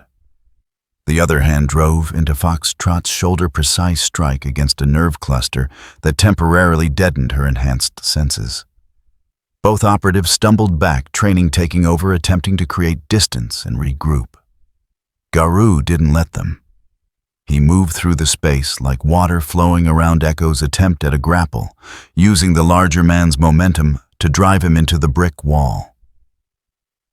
Echo's durability absorbed the impact, but the surprise bought seconds. Foxtrot recovered faster than expected, senses already compensating for the temporary disruption. She kicked high, targeting Garou's injured ribs. He caught her ankle twisted, sent her off balance. She rolled with it, came up ready, but he was already moving toward the far end of the passage. Not running, retreating strategically. Echo recovered, charged forward. He's heading for the intersection. Charlie Bravo cut him off. But Garou wasn't heading for the intersection. He was heading underground. A maintenance access point, storm drain entrance, the kind of infrastructure most people never noticed. He dropped through it as Echo reached the opening, disappearing into darkness below. He's in the tunnels, Echo reported, breathing hard despite his enhanced constitution. Foxtrot, can you track? She was already at the entrance, head tilted, listening. He's moving fast, using the acoustics to mask direction. I can't pin him. Then we go in. Negative. Alpha's voice through comms, sharp with command. Those tunnels are a maze. He could ambush you in a dozen places, fall back to street level. We're repositioning for containment. Echo hesitated, then complied. He helped Foxtrot to her feet, checked that she could move without assistance. He was waiting for us, she said quietly. Yeah. He knew we'd find the factory, knew we'd follow the trail. Yeah. So why lead us here? Why reveal his position? Echo looked down into the dark opening. Maybe because he wanted us to know he's not hiding anymore. 6 blocks away, in a control van that served as Mobile Command Alpha, was reorganizing the operation. The tactical display now showed the tunnel network, a spider web of passages connecting to subway maintenance corridors, utility access points, and emergency exits scattered across a dozen city blocks. He's in the veins now, Delta said, working her keyboard rapidly. We could flood the tunnel's gas, the passages force him out. Too much collateral. Those tunnels connect to active infrastructure. We start pumping gas down there, we're hitting civilians. Alpha studied the map. He's moving towards something. Somewhere he feels he has advantage. Or somewhere he's trapped, Charlie suggested through comms. Could be playing us, could be desperate. Felt pretty controlled for desperate, Echo's voice cut in. Alpha made a decision. All teams converge on the tunnel network. Standard search pattern, maintain communications, no one goes in alone. And switch to close quarters loadout. If he's choosing tight spaces, he wants to negate our numbers advantage. The teams began moving, converging on access points throughout the grid. Vaught's resources were vast, but even those had limits. They couldn't seal every exit, couldn't monitor every passage. The city's underground was older than the corporation, built in layers across decades, modified and abandoned and rebuilt until no one had a complete map. But they had something Garou didn't. They had coordination, technology, numbers.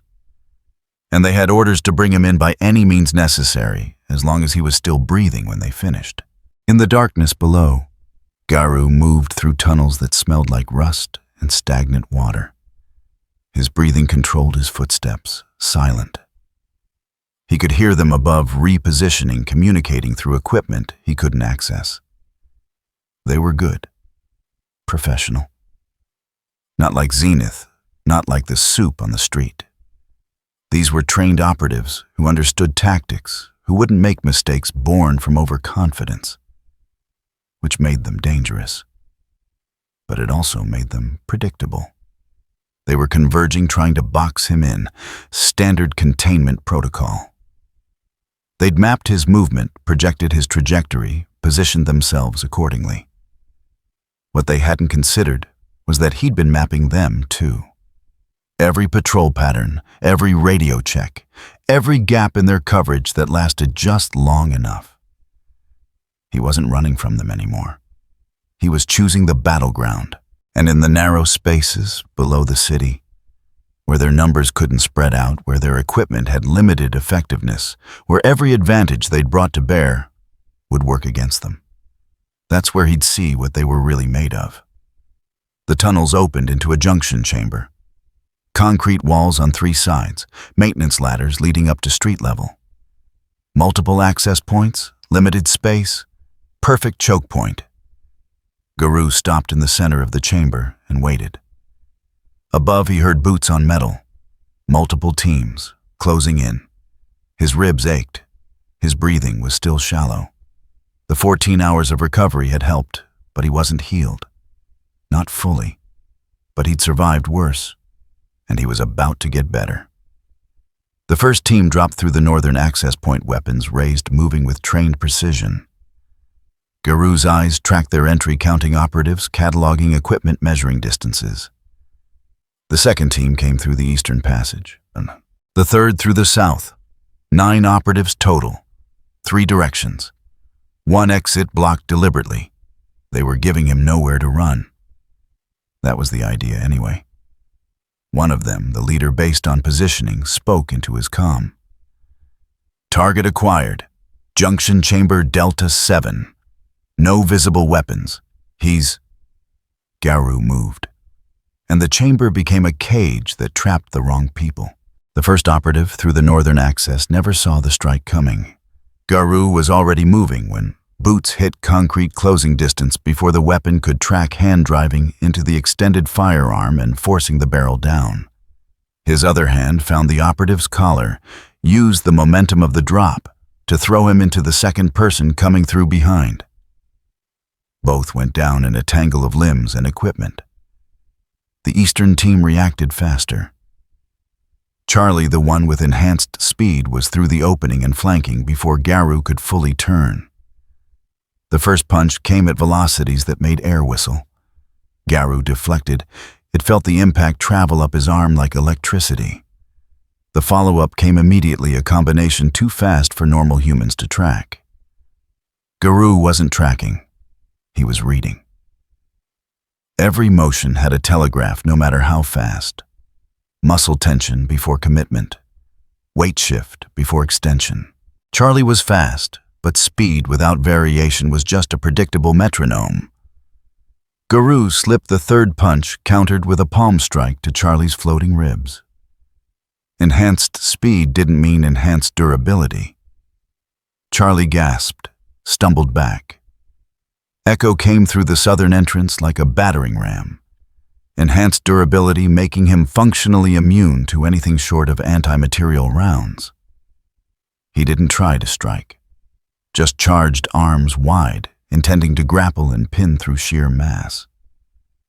Garou dropped low, drove his shoulder into Echo's knee as the larger man passed over him. The joint didn't break, durability prevented that, but it hyperextended enough to throw off his balance. Echo crashed into the wall, concrete cracking under the impact. 3 seconds. 7 operatives deployed. None down permanently, but all disrupted. The problem was the space. 9 people in a junction chamber meant nowhere to retreat. Meant every deflection put him in range of someone else. Meant they could rotate fresh combatants, replacing tired ones, while he had no backup, no respite. Alpha was coordinating from the northern entrance weapon, raised, but not firing too much risk of hitting his own people. Box him in. Don't give him angles. They adjusted immediately. Professional training taking over, forming a loose circle that contracted with every step. Charlie recovered, staying at distance now, using his speed for quick strikes rather than combinations. Echo positioned himself as mobile wall, blocking Garou's movement toward exits. The baseline operatives held the perimeter weapons tracking, but not engaging, waiting for a clear shot. Garou's ribs screamed with each movement. The 14 hours of recovery hadn't been enough. His left arm was compensating for damage that should have sidelined him for weeks. Every breath was controlled agony. But pain was just information, and he was learning. Foxtrot moved in from his blind spot, enhanced senses, letting her track his position without direct line of sight. She struck at his injured shoulder precision, targeting that showed she'd been briefed on his vulnerabilities. He twisted, took the hit on his deltoid, instead felt the muscle seize. Countered with an elbow that caught her in the sternum. Not hard enough to break ribs through tactical gear, but hard enough to knock wind from lungs. She backed off, wheezing. Charlie came again, fists blurring. Garou deflected 3 strikes, absorbed the 4th on his forearm, felt bone jar. The 5th caught his jaw, snapped his head to the side. Vision flashed white. He used the spin, converted it into a back kick that caught Charlie's knee. Enhanced speed didn't help when your leg was buckling. But Echo was already there, grabbing Garou from behind arms, wrapping around his torso in a bear hug that would have crushed a normal person's spine. The pressure on his broken ribs was immediate, agonizing. He felt something shift inside, something that had been barely holding together, finally giving way. Garou drove his head backward, skull-meeting face. Echo's enhanced durability meant it hurt Garou as much as it hurt Echo. But the grip loosened. Enough. He dropped his weight, slipped down through arms that couldn't adjust fast enough, rolled away as Echo's hands closed on empty air. 2 of the baseline operatives moved in, attempting to capitalize on his exposed position. They were good timing, coordinated angles, complementary strikes aimed at joints and pressure points rather than trying to trade blows. But they weren't enhanced. Garou swept the first one's legs, drove his palm into the second solar plexus. Both went down. Not permanently, just long enough. He made it to his feet, back to the wall, now breathing labored. Blood in his mouth. Vision swimming at the edges. His body was shutting down systems, prioritizing survival over function. This was the threshold again. The moment between continuing and collapsing. Alpha stepped forward, weapon aimed center mass. Not at Garou's head, they wanted him alive, but at his chest, where a round would drop him without killing immediately. Last chance. Stand down. Garou looked at him. Looked at the operatives, regrouping at Charlie, favoring one leg at Echo, positioned to charge again at Foxtrot, circling with her enhanced senses, tracking every micro-movement. They were going to take him. The math was simple. They had numbers coordination equipment. He had injuries and diminishing strength. But math didn't account for will. He pushed off the wall, moving toward Alpha rather than away. The weapon tracked him, finger tightening on trigger. Garou twisted as the shot fired, felt the round pass close enough to tear his shirt. His hand found Alpha's wrist, redirected the weapon up and away. His other hand drove into Alpha's throat. Not a killing strike, just hard enough to make him gag, to force his body to prioritize breathing over fighting. Echo charged. Garou used Alpha's body as leverage, swung around him, let Echo's momentum carry him past. Kicked Alpha's knee out from under him, let him drop. Charlie was on him before he could recover speed, putting him inside Garou's guard, fists hammering his ribs, his face, his already damaged shoulder. Professional combination work, targeting injuries, forcing Garou to defend areas already compromised. Garou took 3 hits. He couldn't deflect, felt his left arm go completely numb. Caught the 4th punch, twisted Charlie's wrist, drove his knee into the enhanced operative's liver. Speed didn't matter if you couldn't breathe. Charlie went down gasping. Foxtrot hit him from behind nerve strikes that would have paralyzed a normal person. Garou's body was adapting too fast for full paralysis, but he felt his right leg buckle, felt coordination fragmenting. He dropped into the fall, rolled, came up one-legged right arm, hanging useless now to match his left. 6 operatives still functional. He could barely stand. The chamber walls seemed to be closing in, or maybe that was his vision narrowing. Sound was muffled, distant. His heartbeat was too loud in his ears. Echo was up again, charging. Always charging. The durability made him relentless. Garou didn't have anything left to redirect him with. Didn't have the mobility to avoid. Didn't have the strength to stop what was coming. So he didn't try to stop it. He stepped into it. Echo's shoulder hit him center mass like a truck. Ribs that were already broken shattered completely. The impact lifted him off his feet, carried him backward toward the concrete wall. This was death. This was the moment where bodies stopped being bodies and became broken things. Garou hit the wall, and something inside him refused to let that be the end. His nervous system flared, every nerve firing simultaneously. Not consciously, not deliberately. Pure survival response, the kind that happened when the body recognized it was out of options and found new ones anyway. He felt it happen. Felt his perception shift, accelerate, stretch. The world didn't slow down, he sped up, processing faster, seeing patterns he'd missed before understanding the rhythm of the fight with absolute clarity.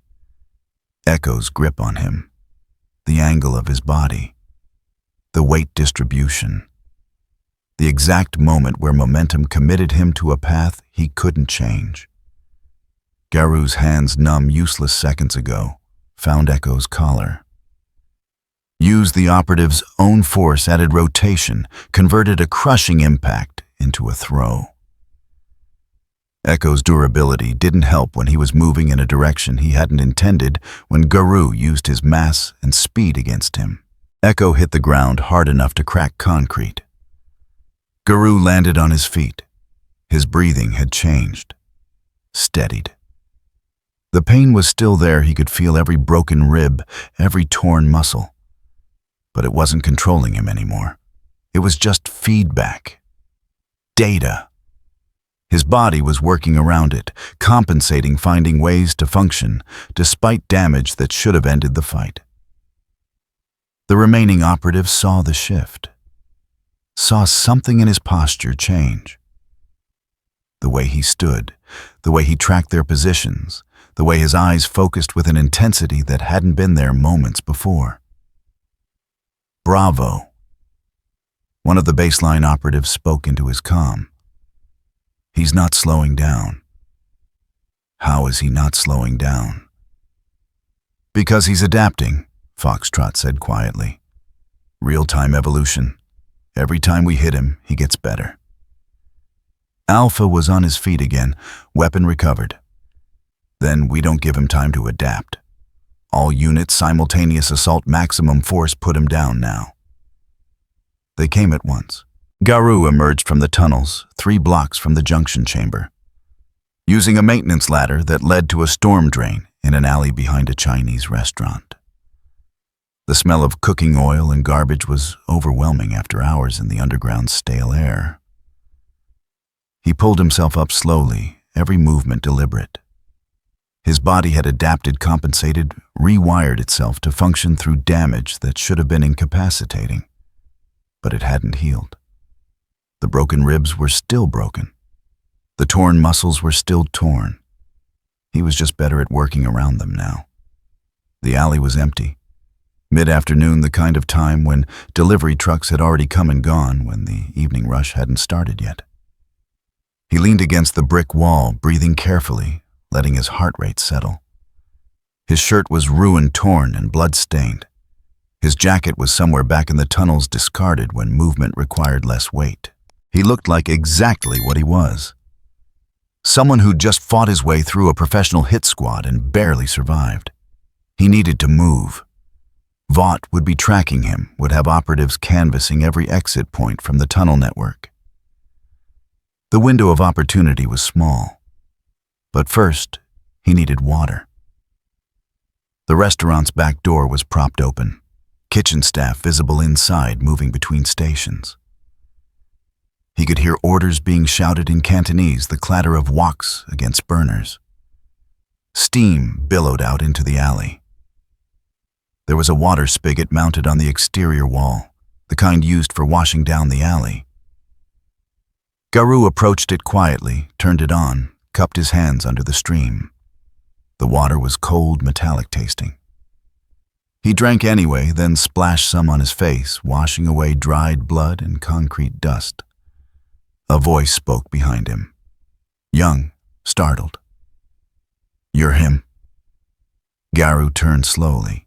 A kid stood at the alley's entrance, maybe 12 years old, wearing a school uniform that was too big for him. Backpack slung over one shoulder, phone in his handscreen showing one of the leaked videos from Vought Tower. Garou didn't move, didn't speak, just watched.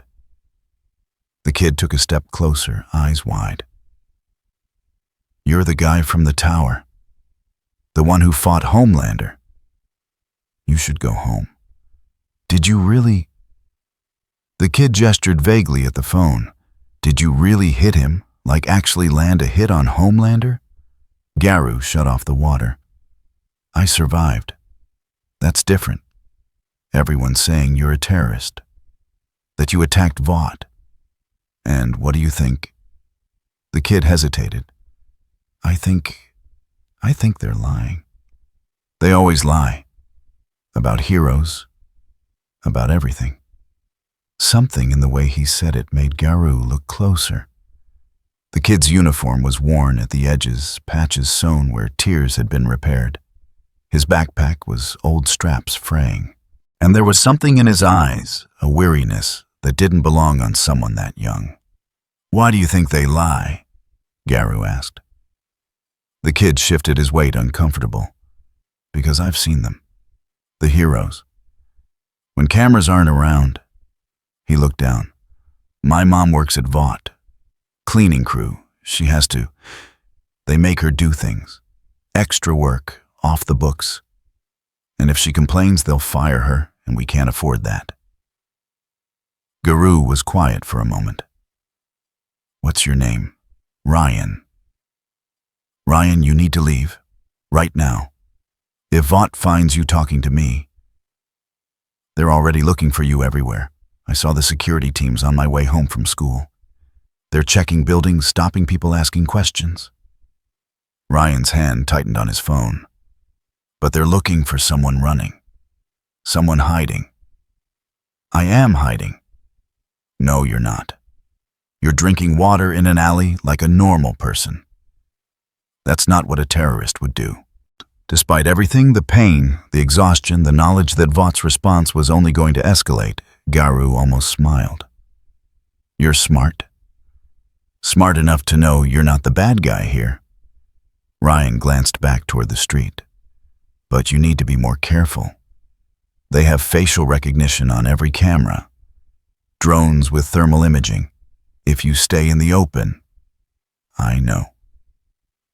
Garou pushed off from the wall, tested his weight. His leg held, barely. "Thank you for the warning." Ryan looked like he wanted to say something else, mouth opening and closing. Finally, Why did you fight him, Homelander? Everyone knows you can't beat him. I wasn't trying to beat him. Then what were you trying to do? Garou considered the question. Considered this kid standing in an alley talking to someone the most powerful corporation in America wanted, disappeared asking questions that deserved honest answers. I was showing people he could be challenged. Did it work? You're here asking questions instead of believing what they told you. What do you think? Ryan's expression shifted. Understanding. Something like hope mixed with fear. They're going to come after you harder now. They can't let you keep existing. Not if you make them look weak. I know. So what are you going to do? Garou started toward the alley's far exit, moving carefully, but with purpose. Keep existing. He'd made it 3 steps when he heard the footsteps. Multiple people. Running. Coming from the street Ryan had entered from. Vought security. They'd found him. Ryan heard them too. Spun around, saw the uniforms rounding the corner. 3 operatives' weapons drawn clearly briefed on the target. Their eyes locked on Garou immediately. Contact alley behind. One of them saw Ryan. Saw the kid standing between them and their target. Training kicked in. Weapon lowering slightly, not wanting to threaten a civilian child, but also not wanting to lose line of sight on Garou. The hesitation lasted exactly 1 second. Ryan didn't move. Froze there with his backpack and his phone, and his understanding that he'd just put himself in the middle of something very dangerous. Garou evaluated instantly. 3 operatives, baseline human standard loadout. 10 meters between him and them. Ryan directly in their approach path. If they came at Garou aggressively, the kid could be hit by stray fire or caught in the crossfire. If they tried to move Ryan first, it gave Garou time to escape, but put the kid at risk of retaliation later for helping him. The calculation was simple. He couldn't let them have an excuse to hurt the kid. Garou stepped forward, moving past Ryan, putting himself clearly visible in the alley's center, away from the child, making himself the only target that mattered. He's not involved, Garou said clearly. Just a kid who walked into the wrong place. The lead operative kept his weapon trained on Garou. Kid, get out of here, now. Ryan didn't move. He wasn't doing anything. He was just, go, Garou said. Quiet but firm, the tone that meant it wasn't negotiable. Ryan looked at him, looked at the operatives, then ran backpack bouncing, disappearing around the corner toward the street. The operatives didn't pursue. Their target was right here. Everything else was secondary. Hands where we can see them, the lead said. Garou raised his hand slowly, not surrendering, just showing he wasn't reaching for anything. His body was screaming at him to move, to fight, to not let himself be cornered again. But if he fought now, bullets would fly. And Ryan was only 20 feet away, around a corner that wouldn't stop stray rounds. You're coming with us, the lead continued.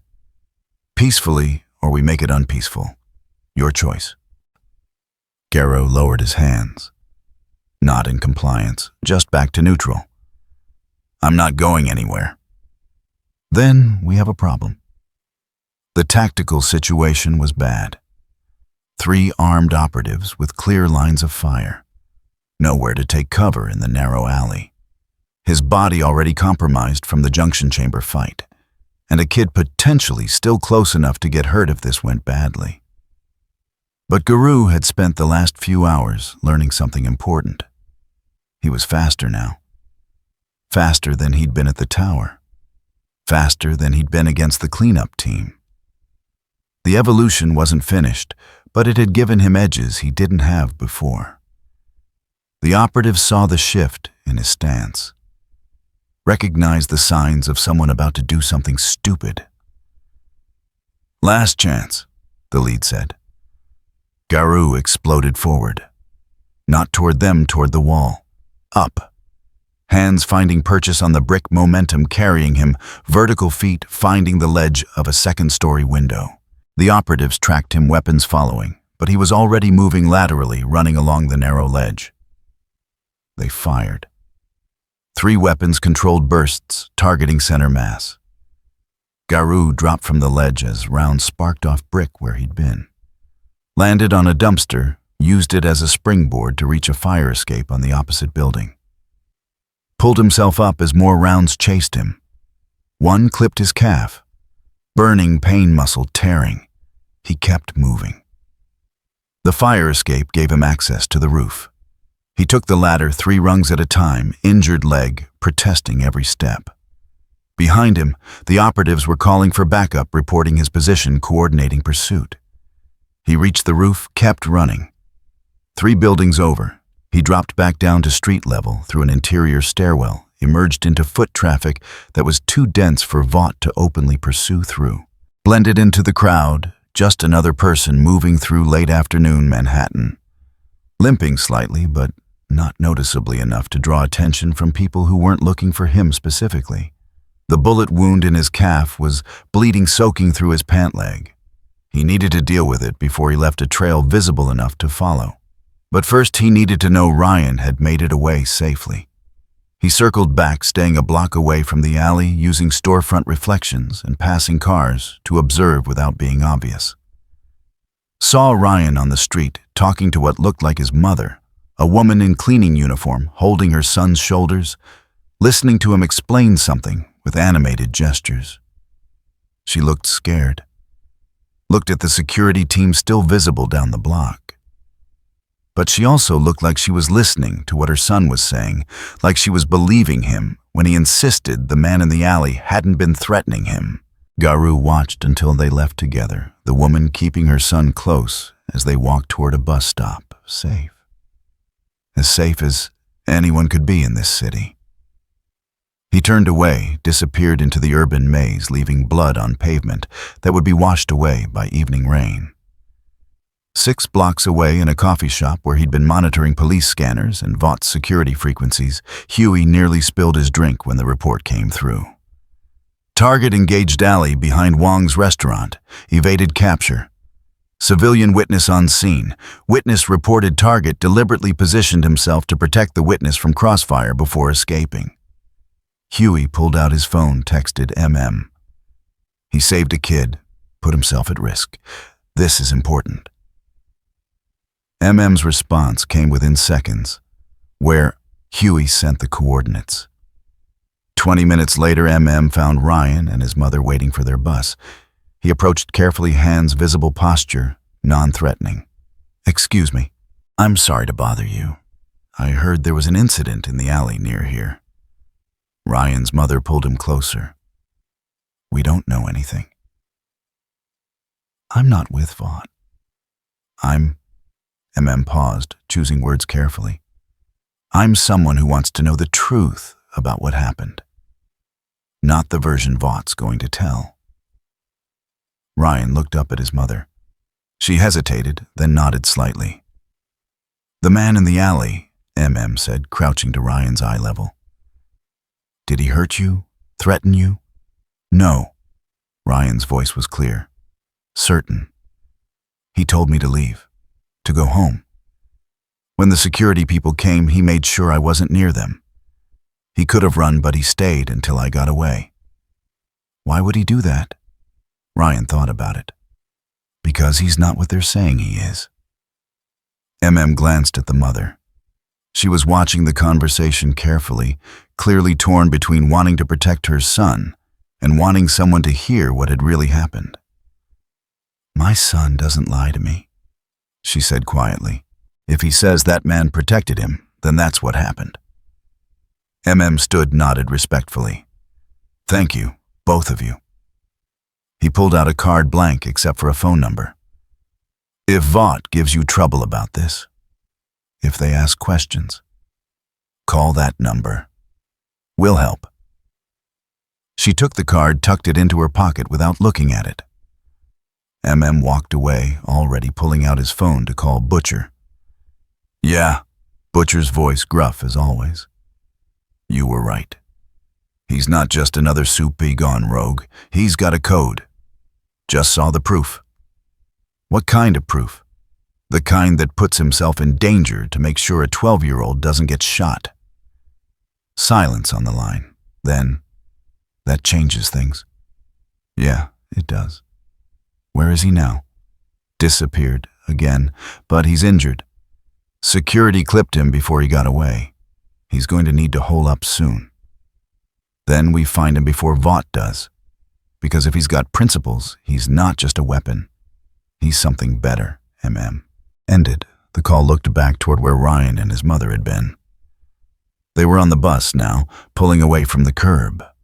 The kid had asked the right questions, had seen through the narrative, had recognized that sometimes the person everyone called dangerous was just someone who refused to let innocent people get hurt. It was the kind of clarity that came from living in a world where heroes were products and villains were whoever the marketing department said they were. And it meant that Garou, whatever he was, wherever he'd come from, had at least one person in this city who believed he was worth saving instead of stopping. Maybe that would be enough. Maybe it would have to be. The text message reached every Vought contractor in the city at the same time. Priority target spotted. Times Square. All available units converge. It was a lie. Garou was 3 miles away in an abandoned subway station, wrapping his calf wound with strips torn from a shirt he'd taken from a donation bin. The bullet had gone through cleanly missing bone and major vessels. Painful, limiting, but survivable, like everything else today. The subway station had been closed for renovations that stalled 2 years ago when funding disappeared into bureaucratic limbo. Perfect isolation. No cameras, no foot traffic, nothing but him and the rats and the distant rumble of active trains in adjacent tunnels. He'd considered leaving the city entirely, finding somewhere less saturated with Vaught's resources, somewhere he could recover properly before deciding what came next. But leaving meant letting them control the narrative, meant letting Homelander's version of events become the only version, meant that Kid Ryan and everyone like him would keep living in a world where heroes were untouchable and questions were dangerous, so he stayed. And he planned. The wound was bandaged, now tight enough to slow bleeding, without cutting circulation. He tested his weight on it. Sharp pain, but manageable. He'd fought through worse. His phone stolen from a Vought operative during the junction chamber fight buzzed. Another alert. Another false sighting. Vought was flooding their own channels with bad information, trying to create noise, trying to make him uncertain about which threats were real. Standard misdirection. It would work on someone panicking. Garou deleted the alert and checked the real intelligence he'd been gathering. Social media posts, local news police scanners, building a picture of the city's rhythm. Finding patterns in where Vought deployed resources where they were strong and where they left gaps. One pattern kept appearing. Public events. Places where optics mattered more than security. Where Vought needed to look accessible, needed to maintain the image of heroes among the people, rather than soldiers occupying territory. Those were vulnerabilities. Not for violence, he had no interest in hurting civilians to make a point, but for visibility. For showing people what their heroes looked like when they couldn't control every camera, couldn't script every interaction. He was studying a map of upcoming city events when he heard the footsteps. Not in the station, above it, street level. Multiple people moving with purpose, coordinated, but trying to sound casual. He'd learned to recognize the pattern. Vought sweep teams trying to be subtle. They were searching grid by grid, building by building. Eventually, they'd find the access point to this station. Eventually, they'd come down here. Time to move. Garou gathered his minimal supplies, the phone, a bottle of water, the jacket he'd scavenged. left through a maintenance tunnel that connected to the active subway network, moved through passages that smelled like electricity and grease, emerged 6 blocks away through a ventilation grate in an alley that opened onto a street fair. The fair was exactly the kind of thing he'd been mapping. Local culture festival official city event sponsored by multiple corporations, including Vought. Crowds, food trucks, street performers. And in the center of it all, on a small stage, a B-list soup doing a meet and greet. Garou watched from the edge, blending into the crowd. The soup, calling himself Apex based on the banner, was shaking hands, signing autographs, posing for photos. Standard PR work, building brand recognition, making people feel connected to their heroes. But something was off. The crowd around the stage wasn't natural. Too dense, too compressed. Security personnel positioned at the edges, not managing flow but containing it. And Apex's movements had the careful quality of someone following a script, hitting marks, making sure cameras caught specific angles. This wasn't a spontaneous event. This was staged. Garou's stolen phone buzzed. Another alert, but this time different. Not a false sighting. A priority broadcast to all units, trap active. Times Square misdirection successful. Target projected to investigate culture fair based on behavioral analysis. Prepare for engagement. Civilian density high. Exercise maximum caution. He read it twice. They knew he'd come here. Had predicted it. Had set this up specifically to draw him into a situation where his options would be limited by the presence of people who had nothing to do with this. Smart. Ruthless. Exactly what a corporation would do when standard tactics failed. Garou could leave. Should leave. The smart play was to recognize the trap and avoid it entirely. But if he left, they'd just set up another one. And another. Keep using civilians as cover until he either stopped interfering or made a mistake that let them justify whatever they wanted to do next. He'd seen this pattern before. Powerful entities using the powerless as shields. Making heroes choose between acting and being complicit. He stayed. And he watched. Apex finished with one group of fans moved to another section of the stage. The security personnel shifted with him, maintaining their formation. One of them spoke into a radio short-burst transmission, confirming something. Then Garou saw it. A woman at the edge of the crowd, trying to leave, being redirected back into the dense center by a security guard. Gentle but firm. "Sorry, ma'am, fire code. We need to maintain clear perimeter access." It was a lie. Fire code would require multiple exits, would never allow this kind of compression. They were keeping people in. Making sure the crowd stayed dense enough that any action Garou took would risk civilian casualties. Another guard was doing the same thing on the opposite side.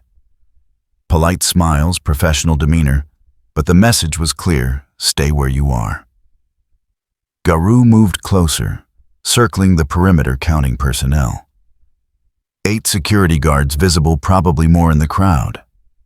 Apex on stage. Unknown number of additional soups on standby. Vought wouldn't set a trap with only one enhanced individual.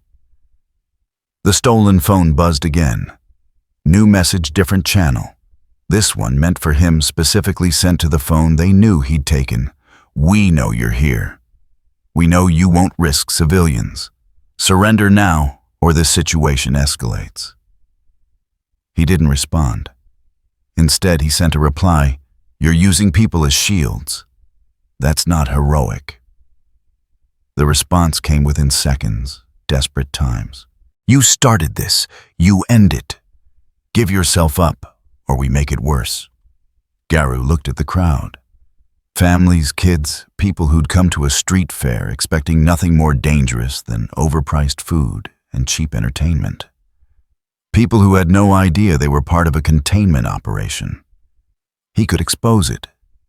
could shout, tell everyone what was happening, create panic that would break Vought's controlled environment. But panic in a crowd this dense could be deadly. People would stampede, would crush each other trying to escape a threat they couldn't see. That's what Vought was counting on, that he'd recognize the dilemma and choose the option that didn't put innocence at risk. They'd read him correctly, but they'd also made an assumption that he'd surrender rather than fight in these conditions. They were about to learn that was a miscalculation. Garou sent one more message. Clear the civilians, then we talk. The response, no. You come to us, now. On stage, Apex was receiving instructions through an earpiece. His expression changed. Smile fading, body language shifting from performer to soldier. He scanned the crowd looking for something specific, looking for Garou. Then he spoke, voice amplified through speakers. Folks, we've got a situation. There's a dangerous individual in the area. For your safety, I need everyone to stay calm and remain exactly where you are. Don't try to leave. Don't move toward the perimeter. Just stay put until we give the all clear. The crowd murmured, confused, some people pulling out phones to check news feeds. The security guards tightened their positions, hands moving toward concealed weapons. The individual is considered extremely dangerous, Apex continued. But don't worry. You're safe as long as you follow instructions. We're here to protect you. Using fear to keep them contained, making it seem like staying in the dense crowd was safer than trying to leave. Brilliant manipulation, and it was working. People were clustering closer together. Parents pulling children toward the center, away from the edges where the threat supposedly lurked. Garou watched it happen, jaw tight. Then he made his choice. He stepped into the open hands visible, moving toward the stage through the crowd. People saw him, saw the blood on his clothes, the way he moved like every step hurt, started backing away, creating a circle of space around him. That's him, someone shouted. Apex's eyes locked on. Stay back, everyone, stay back from him. The security guards moved in, weapons drawn, but not aimed too many civilians in potential lines of fire. They formed a loose perimeter around Garou, keeping distance, waiting for instructions. Garou stopped 10 feet from the stage. Let them go. This is between us. Apex descended from the stage, slowly positioning himself so the crowd was behind him, between him and Garou. You don't make demands. You attacked Vought property, put hands on our people, made yourself an enemy of everyone in this city. I defended myself, twice. That's not how the footage looks. Then you edited it. Apex's expression hardened. Surrender. Last chance. Garou looked past him at the crowd, at the people who were recording this on their phones, at Ryan's mother-typey working people who understood more than they were allowed to say. At the kids who would grow up thinking this was what justice looked like. No, he said clearly, loud enough that every phone camera caught it. Not until you let them leave. Then we have a problem. Apex moved fast, enhanced speed, maybe 80% of Charlie's velocity. His fist came at Garou's face with enough force to shatter concrete. Garou deflected it, felt the impact jar his arm. The crowd behind them screamed, pressed backward, creating a crush that threatened to turn into stampede. Stop, someone yelled. You'll hit us. Apex didn't stop. He struck again, harder, forcing Garou to defend, while simultaneously being aware of every civilian in range. The security guards were moving in now, trying to flank, trying to create crossfire that Garou couldn't avoid without exposing someone behind him. It was happening exactly as they'd planned. Fight or surrender either way, with civilians at risk. Either way, with footage that would show whatever version Vought wanted to show. Garou's mind raced through options. Take out Apex fast, but that meant aggressive strikes that could miss, could hit bystanders. Create space, but that meant moving toward the crowd, possibly into people. Do nothing, but that meant letting them capture him, meant giving up every advantage he'd built. There was no clean solution. That was the trap. Not the setup, not the numbers, but the moral geometry that made every choice cost something innocent. Apex pressed the attack, using the crowd as cover, knowing Garou couldn't fully counter without risk of collateral. He grabbed a woman from the edge, pulled her in front of him like a shield.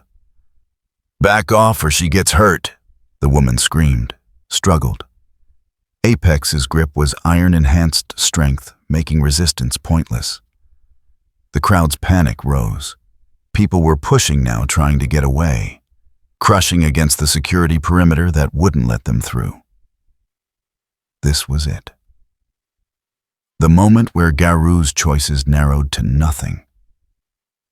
Where every option led to something breaking. He saw it clearly. Saw how it would play out, saw the dozen ways people could die if this continued, saw the footage that would justify whatever Vought wanted to do next. And he saw one other thing. The woman Apex was holding.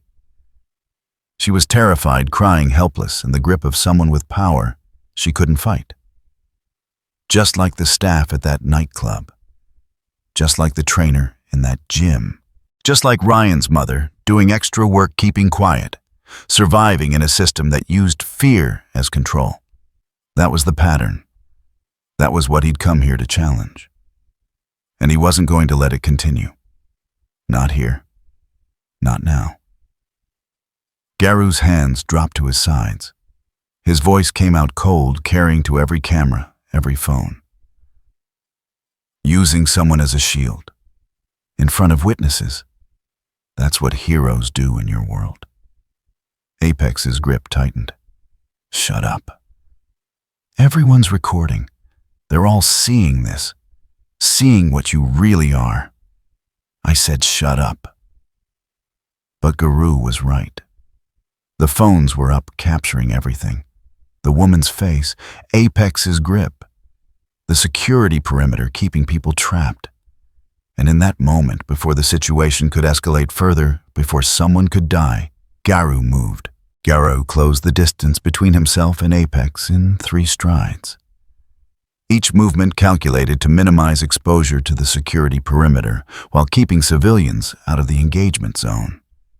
Apex saw him coming, adjusted his grip on the woman he was holding. Stay back or... Garou struck the wrist, not the arm, not the shoulder specifically, the pressure point where radial nerve met bone. Apex's fingers spasmed open involuntarily. The woman stumbled forward, freed. Garou caught her, steadied her, pushed her toward the nearest gap in the crowd. Run! She ran. Apex recovered faster than expected, enhanced physiology, overriding the nerve disruption. He lunged forward, fist aimed at center mass, with speed that would pulverize ribs. Garou turned sideways, let the strike pass within millimeters, drove his palm into Apex's elbow. The joint hyperextended. Apex's momentum carried him past, off balance. The security guards opened fire. Not at Garou, at the space he'd occupied a fraction of a second earlier. Training dictated shoot center mass, but center mass had already moved. Rounds sparked off pavement where Garou's feet had been. He was among them before they could adjust their aim, moving through their formation like water through cracks. A strike to one guard's weapon hand, forcing the firearm to drop. A sweep to another's knee, putting him down without permanent damage. Precise. Surgical. The kind of fighting that required absolute awareness of every angle, every body in range. The crowd was scattering now, security perimeter breaking as people fled the gunfire. Exactly what Garou needed. Space. Separation. Room to act without innocence in the line of effect. But not everyone was fast enough. A child, maybe 8 years old, had frozen near the stage, paralyzed by the chaos, parents somewhere in the stampeding mass, unable to reach him. Apex saw the opening, saw Garou's attention split, charged toward the child not to hurt, but to use. To create another hostage situation, another moral trap. Garou read the trajectory, calculated the intercept point, realized he couldn't reach the kid before Apex did. So he didn't try. Instead, he grabbed a fallen security baton from the ground, threw it with absolute precision. Not at Apex, at the stage scaffolding above him. The baton struck a support joint, knocked loose a section of lighting rigging.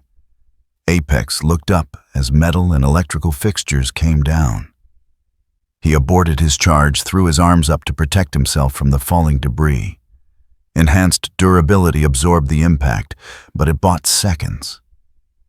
Garou reached the child, scooped him up, carried him to the edge, where a uniformed police officer, actual city police, not Vought security, was helping people evacuate. Garou handed the boy over, met the officer's startled expression with nothing but silence, then turned back toward Apex. The soup was extricating himself from the lighting debris, face twisted with anger and embarrassment. Around them, the crowd had thinned enough that collateral damage was no longer the primary concern. Good. Now they could finish this properly. Apex came at him without restraint, enhanced speed putting him across the open space in less than a second. His fists were a blur, combinations thrown with power that would shatter concrete. Garou deflected the first 3 strikes, absorbed the 4th on his forearm. Felt bone jar, but hold. The 5th caught his shoulder, the already damaged one from the junction chamber. Pain flared white hot. His left arm went partially numb again. He ignored it. Stepped inside Apex's guard, drove his knee into the Soupe's liver. Enhanced durability blunted most of the force, but precision mattered more than power. The liver shot disrupted breathing, made the diaphragm spasm. Apex gasped, stumbled back. The remaining security guards were regrouping, trying to establish firing positions that wouldn't hit their own asset. Garou counted 4 still functional plus Apex plus whatever backup Vought had staged nearby. Not good odds, especially with his injuries accumulating, calf wound reopened from the movement, ribs grinding against each other, shoulders screaming with each motion. But he'd fought through worse today, and he was still learning. Apex recovered wiped blood from split lip. You're good, I'll give you that. But you're running out of stamina. He wasn't wrong. Garou's breathing was labored, muscles burning from sustained combat across multiple engagements. His body was compensating for damage, adapting, evolving, but it had limits. The question was whether those limits would break before Apex did. Apex attacked again, this time with a different pattern. Feints mixed with genuine strikes, testing Garou's reactions, looking for tells that would reveal which injuries were most limiting. Smart, tactical, not just relying on enhanced attributes, but actually fighting. Garou adjusted his defense, shifted from pure deflection to economy of motion. Every movement minimal, every response exactly calibrated to redirect force without wasting energy. Water stream principles at their purest, not meeting force with force, but guiding it away. Apex's fist came at his face. Garou tilted his head, let it pass, trapped the extended arm, used Apex's momentum to throw him into one of the security guards who had been moving to flank. Both went down in a tangle. 2 guards left standing. Both had tasers now instead of firearms. Vought wanted him contained, not killed. They spread out, trying to get him between them, trying to create a crossfire that would make evasion impossible. Garou saw the geometry, saw the timing they'd need to synchronize their shots, saw the window where neither could fire without risking the other. He moved into that window. The first guard fired. Garou was already gone, probes trailing through empty space. He closed on the guard, struck the taser from his grasp, swept his legs. Down. The second guard had a clearer shot now, finger on the trigger. Garou grabbed the fallen guard's tactical vest, used him as a pivot point, swung around behind him as the second guard fired. The probes hit the vest's reinforced panels, dispersed their charge harmlessly. Garou released the first guard, crossed the distance to the second, disarmed him with a precise strike to the wrist. No permanent damage, just incapacitation. Apex was up again, blood streaming from his nose where he'd impacted the other guard. His composure was cracking the professional facade, giving way to pure frustration. "You don't stop. Why don't you just stop?" Garou faced him, breathing hard but controlled. "Because you used people as shields. They were never in real danger. They didn't know that. You made them afraid. Made them tools." Garou's voice carried to the phone, still recording from safe distances, to the cameras that Vought couldn't shut down fast enough. "That's what this is about. Control through fear." Apex's jaw clenched. "Shut up. Make me." The soup charged, abandoning technique entirely, just raw, enhanced speed and strength aimed at overwhelming through sheer force. It was the mistake Garou had been waiting for. When someone relied purely on their advantages, they stopped being unpredictable.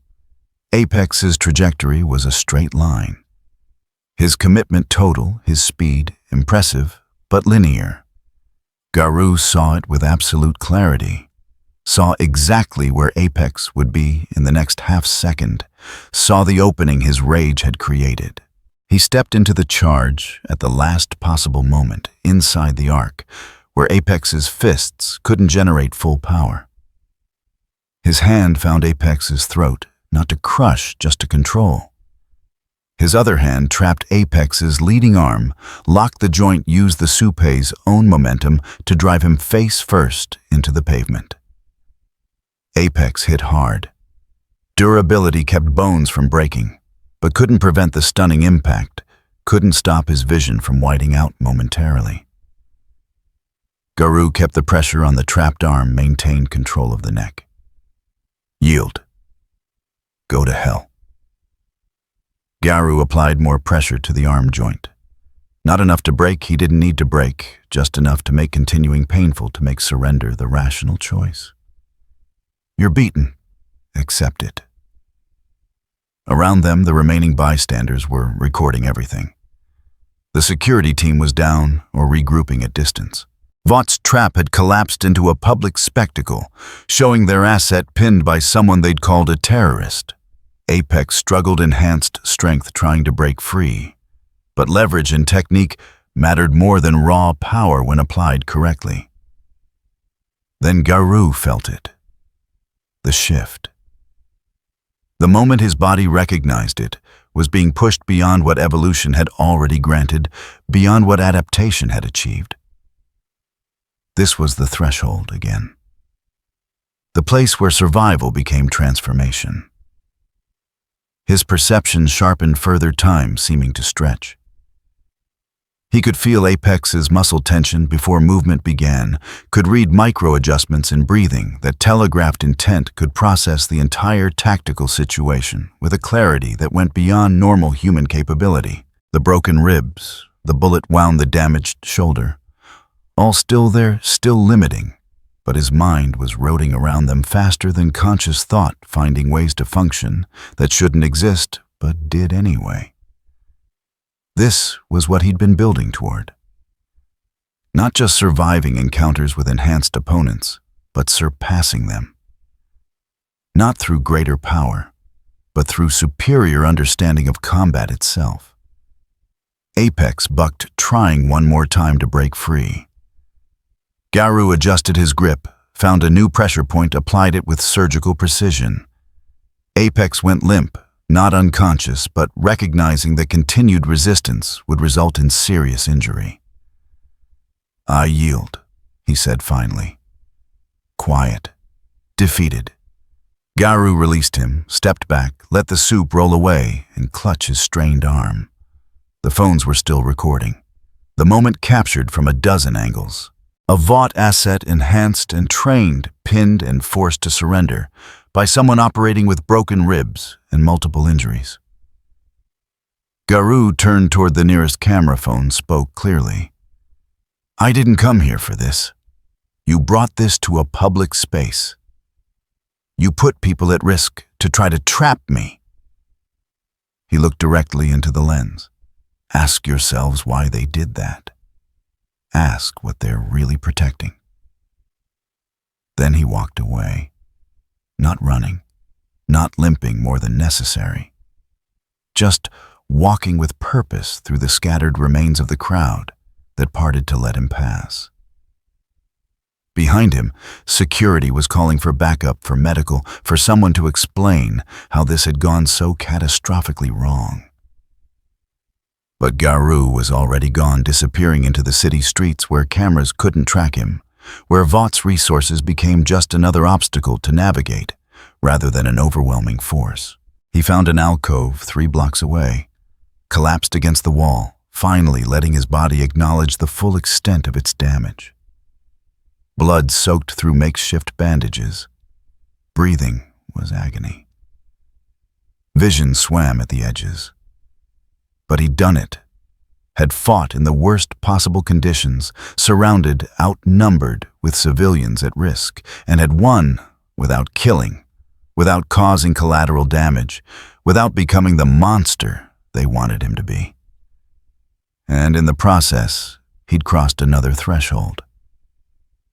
The gap between him and Homelander had narrowed further. Not in raw strength, he couldn't fly, couldn't shoot lasers, couldn't tank artillery.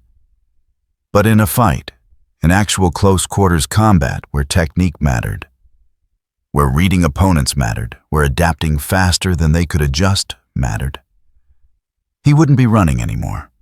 Next time Homelander came for him, he'd be ready. Not to survive, to win. 6 blocks away. Butcher watched the footage on his phone for the 3rd time. The entire sequence from Garou freeing the hostage to the final surrender, captured in shaky but clear detail. Stood beside him. He's bleeding, badly. Won't last much longer without real medical attention. No, he won't. Butcher closed the video, looked at the map of the city on his laptop. But he's making a point. Showing people what Vought really is. That's worth dying for to some people. We gonna let him die for it? Butcher was quiet for a moment. Then, no. We're going to find him first. And we're going to have that conversation. You think he'll listen? I think he just proved he's got principles. And people with principles can be reasoned with. Butcher started walking toward where his car was parked. Get Huey. Tell him to have Annie pull every thermal scan Vaught's running. Our boy's hurt bad enough he'll show up hot on infrared. We find him in the next 2 hours, or Vought does. And if they find him first... He didn't finish the sentence. Didn't need to. Pulled out his phone, started making calls. In the alcove, Garou's eyes closed, just for a moment, just to let his body process everything that had happened, everything it had learned, everything it had become. When he opened them again, the sun had shifted. Maybe 20 minutes had passed, maybe less. Time was strange when you were functioning on pure will. He pushed himself upright, tested his weight. Still functional. Barely. But functional. One more threshold crossed. One more evolution achieved. And somewhere in this city, Homelander was hearing about what had just happened. About another failure, another crack in the image of invincibility. Good. Let him hear. Let him wonder when the stranger who kept surviving would stop surviving and start winning. The answer was closer than either of them realized. Butcher found him 40 minutes later, using thermal signatures that Annie had pulled from Vaught's surveillance grid before they could lock her out completely. The safe house was technically MM's, a third-floor walk-up in Brooklyn that existed on paper under a shell corporation 3 layers deep. Clean, quiet, the kind of place where questions weren't asked as long as rent cleared on time. Garou was sitting on the floor when Butcher entered back against the wall, methodically cleaning and rebandaging the bullet wound in his calf. He didn't look up at the sound of the door, didn't reach for a weapon or tense for combat. Just kept working hands steady despite the blood loss and exhaustion. "You're harder to track than most," Butcher said, closing the door behind him. "Lucky for you, we're better at it than Vaught." "Who are you?" "Someone who's been watching you make them look like fools for the past 2 days. Butcher pulled a chair from the small kitchen table, sat down at a distance that was conversational but not threatening. "Name's Butcher, Billy Butcher. And before you ask, no, I'm not with Vaught. I'm with the people who want to see them burn." Garou finished tying off the bandage, finally looked up. "Then you're wasting your time. I'm not joining anyone." "Didn't ask you to." Butcher pulled out his phone, pulled up the footage from the street fair. "But I am curious. You had Apex beaten 20 seconds before you actually put him down. Could have ended it faster. Could have hurt him worse, but you dragged it out, made sure every phone in the area caught the whole thing. That calculated, or just lucky, necessary. For what?" Garou was quiet for a moment, considering whether to answer. "People need to see what their heroes actually do, how they operate, what they're willing to sacrifice to maintain control." Butcher's expression didn't change, but something in his posture shifted. "You're running a campaign, not just surviving, actually trying to change how people see them. Someone has to." "Yeah, someone does." Butcher leaned back. "Problem is, you're doing it alone. Hurt running on empty with every asset Vaught can throw at you, hunting your location. Give it another day, maybe 2, and they'll have you cornered for real. And then all that footage, all those questions you raised, they'll bury it under whatever narrative fits their needs. You're assuming I want help. I want you to stop dying slowly and start winning decisively." Butcher put his phone away. "My team, we've been fighting Vaught for years. Different methods, different resources, but same goal. Take them down. Show the world what they really are, and we're bloody good at it. But we've never had someone who could do what you do, challenge their soups head on and live to tell about it. You want a weapon. I want a partner. There's a difference." Butcher stood, walked to the window, looked out at the Brooklyn street below. "I've seen the footage. All of it. The tower, the tunnels, that business with the kid in the alley. You've got a code, lines you won't cross. That makes you different from them, but it also makes you predictable." Garou's jaw tightened slightly. "Predictable how?" "You prioritize civilians over tactical advantage, every time, without exception." Butcher turned back. "That's admirable. It's also exploitable. Vaught knows it now. They set that trap at the fair specifically because they understood you'd show up and you'd limit yourself to protect bystanders. Next time they'll do it better. Tighter constraints. Fewer ways out." "You're saying I should let people get hurt?" "I'm saying you need to start thinking 3 moves ahead instead of reacting to whatever they put in front of you." Butcher crossed back to the chair, sat down again. "They're learning your patterns, learning how to use your principles against you. And eventually, they're going to put you in a situation where doing the right thing gets everyone killed, including you." Garou didn't respond immediately. His hands were still the bandaging work complete, but his mind was clearly processing what Butcher had said. "You're good at reading patterns. We've been studying Vought for years. They're getting desperate. You've embarrassed them 3 times now. That makes organizations do stupid things. Garou shifted position, winced as the movement aggravated his ribs. And when they do stupid things, that's when the truth comes out. When desperation overrides optics. Butcher leaned forward. The cameras don't lie. You've proven that. But you can only control the narrative if you're alive to finish telling it. The room was quiet for several seconds.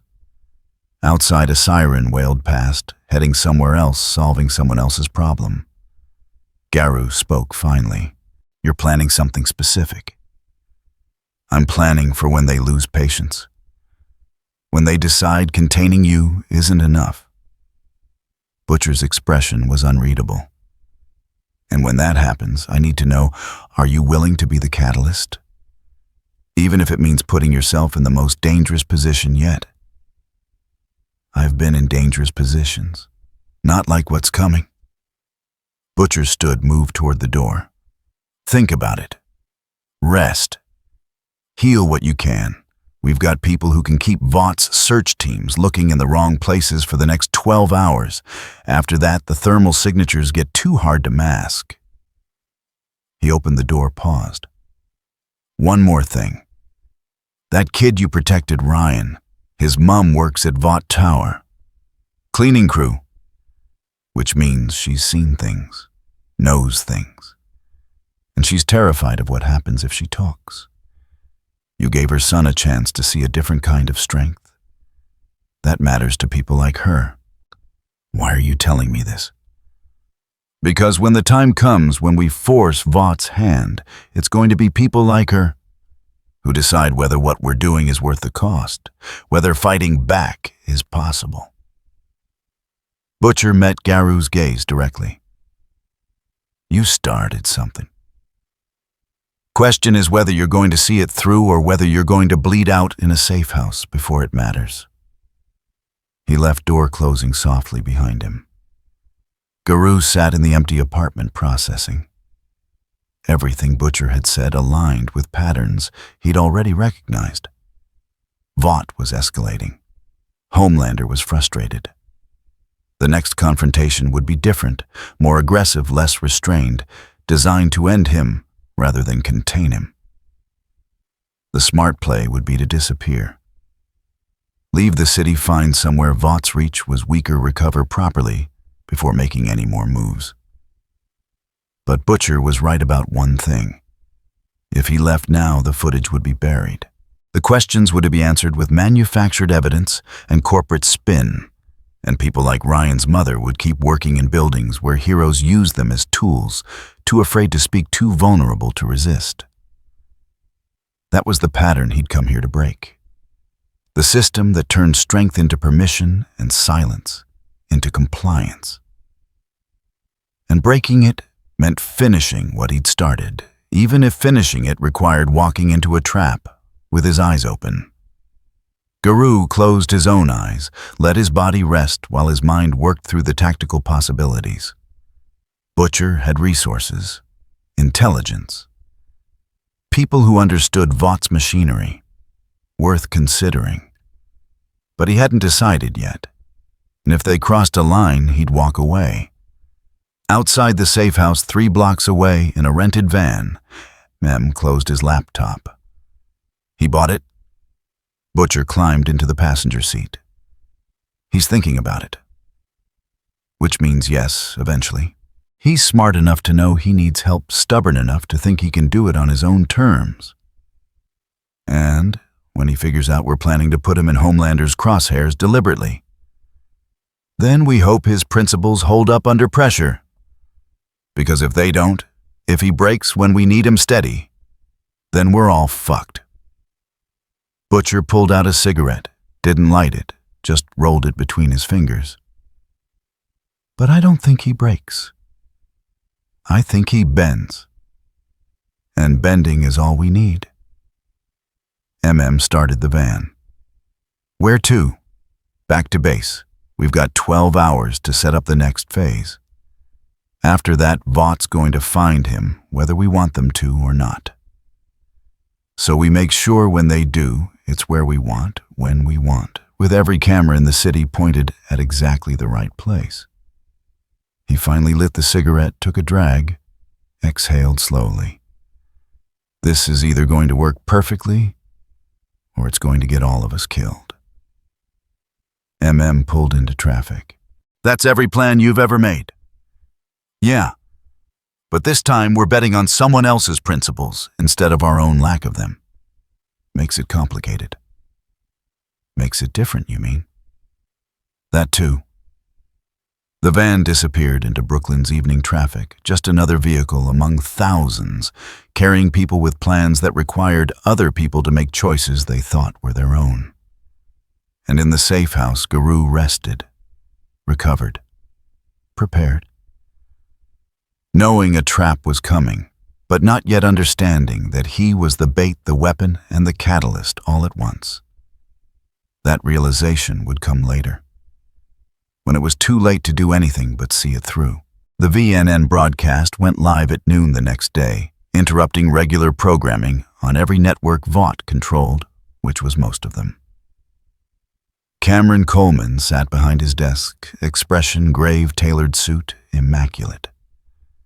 Behind him, graphics showed surveillance footage, social media posts, carefully edited clips that told a specific story. 3 days ago, a violent extremist infiltrated Vought Tower during the Halo Gate celebration, attacking security personnel and fleeing into the city. Since then, this individual has assaulted multiple Vought employees, disrupted public events, and endangered countless civilians. Today, Vought International and the Seven are taking decisive action. The graphics shifted to show a location, Times Square. Live feed. Already packed with onlookers despite it being a weekday afternoon. Security barriers erected, staging area, visible VNN crews positioned for optimal coverage. At 2 p.m. today, Homelander will address this threat directly, in a public demonstration of the Seven's commitment to protecting this city.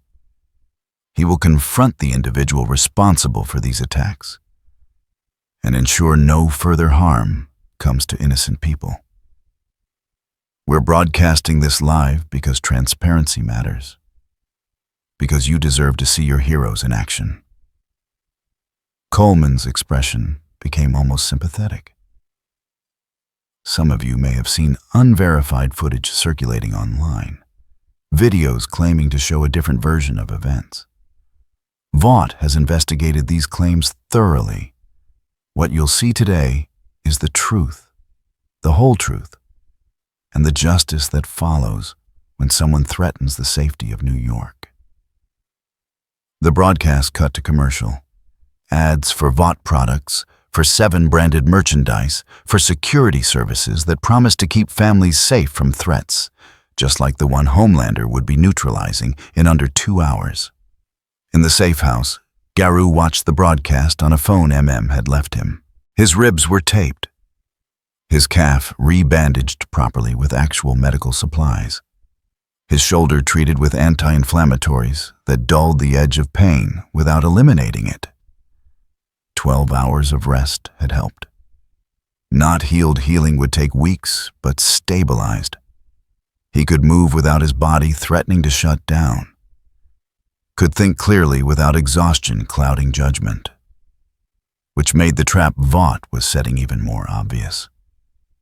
They were giving him a time and a place, making it impossible to ignore, publicly calling him out in a way that demanded response or looked like cowardice. And doing it in Times Square, surrounded by tourists and commuters and people who had no stake in this fight but would become collateral the moment it started. His phone buzzed. Text from an unknown number, Butcher, he assumed. Watching, this is what I meant. They're forcing your hand. Garou typed back, I see it. You don't have to go. Yes, I do. Then we're coming with you, not to fight. To make sure every second of what happens gets broadcast beyond what Vought controls. To make sure the truth survives, even if you don't. Garou stared at the message for a long moment, then replied, "I don't need backup." "Didn't say you did. But you need witnesses. Real ones. Not just Vaught's cameras showing what they want people to see." The typing indicator disappeared, appeared again. Butcher was choosing his words carefully. "They're going to put Homelander in front of you with no restraints this time. No concern for optics, no worry about footage. They'll stage it to look justified no matter what happens. And if you go down, they'll edit it into proof that heroes win and terrorists lose. That's how they work." Garou knew he was right. Had known since watching the broadcast. This was escalation disguised as justice. Vought was betting that either he'd show up and get killed or he'd stay away and be irrelevant. They didn't understand that those weren't the only options. "Fine," he typed. "But stay out of the fight. Whatever happens between me and Homelander is between us." "Understood. We'll be in position. Good hunting." Garou deleted the messages, powered down the phone.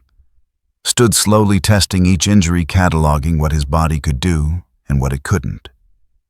He was stronger now than when he'd arrived. Faster. Better at reading enhanced opponents and exploiting their dependence on raw attributes. The evolution through near death had given him advantages that didn't show up on any scan Vought could run. But Homelander was still beyond him in pure power. Could still fly, still fire lasers, still tank damage that would pulverize anyone else. The gap had narrowed, but it hadn't closed.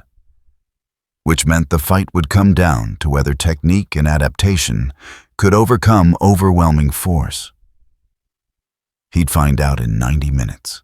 Garou left the safe house through a side exit, moved through Brooklyn streets toward Manhattan. Took his time, let his body warm up gradually, let his mind settle into the focused calm that preceded serious combat. He thought about Ryan, about the kid's question, "Why did you fight him?"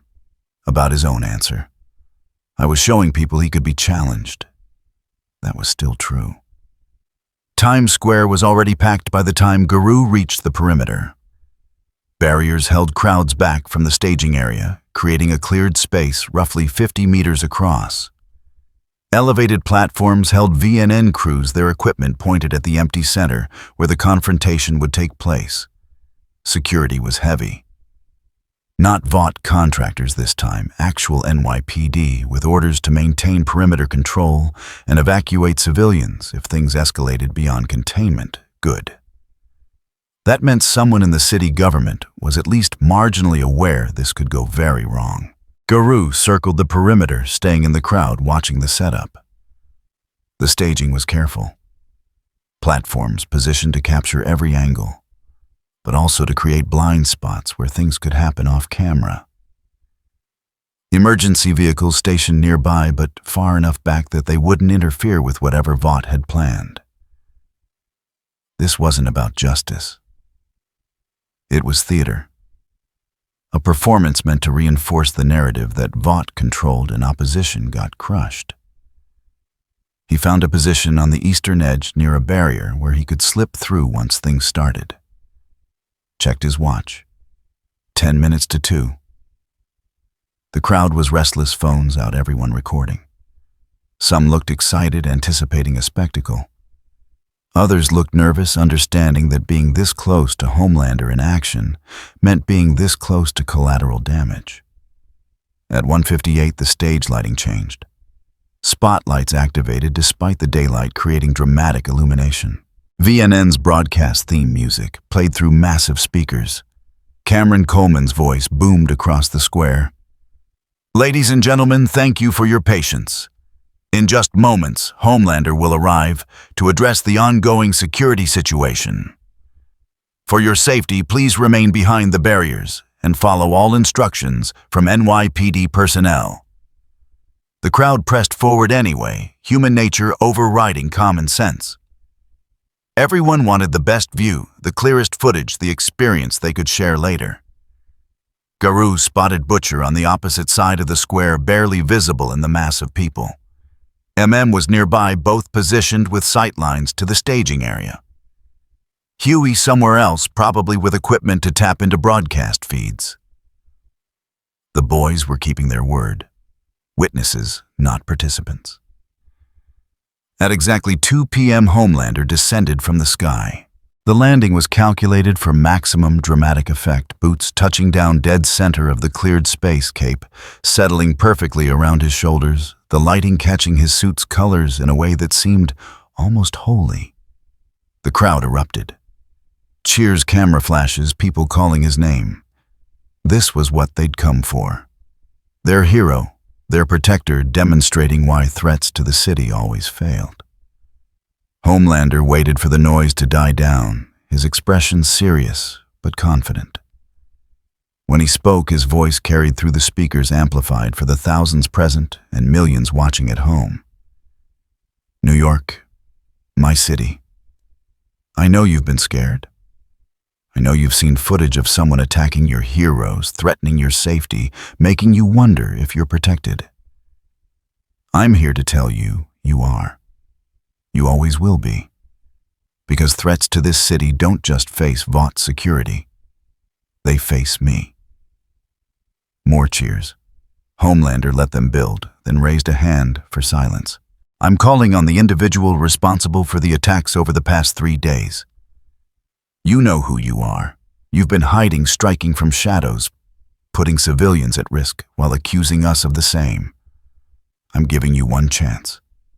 Come forward now. Face justice. Or I will find you, and there will be no more chances. The square fell silent. Everyone looked around to cameras panning across the crowd, searching for a reaction, for a movement, for the threat Homelander had just challenged. Garou stepped through the barrier. The crowd near him gasped, stumbled backward, creating space. NYPD officers moved toward him, hands on weapons, but stopped when Homelander's voice cut through the speakers. Let him pass. Garou walked into the cleared space, every step, measured every movement visible to a dozen cameras and thousands of phones. His clothes were still torn from the previous fights, bloodstains visible, bandages showing beneath his shirt. He looked exactly like what he was, someone who'd been fighting for 3 days straight and was still standing. Homelander's expression shifted. Not fear. Surprise mixed with something like satisfaction. This was what he'd wanted. Public confrontation, definitive ending, his superiority demonstrated for everyone watching.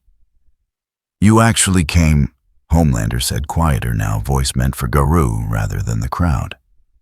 I'm almost impressed. Stupid, but impressive. Garou stopped 15 feet away, close enough to talk, far enough that the first exchange wouldn't be immediate. You wanted me here. I'm here. I wanted to end this. On my terms, in front of everyone. Homelander gestured to the cameras, to the crowd, to the entire apparatus of Vaught's narrative control. So when I put you down, when you stop moving, there's no question about what happened. No edited footage, no conspiracy theories. Just proof that heroes win and terrorists lose. Is that what you think this is about, winning?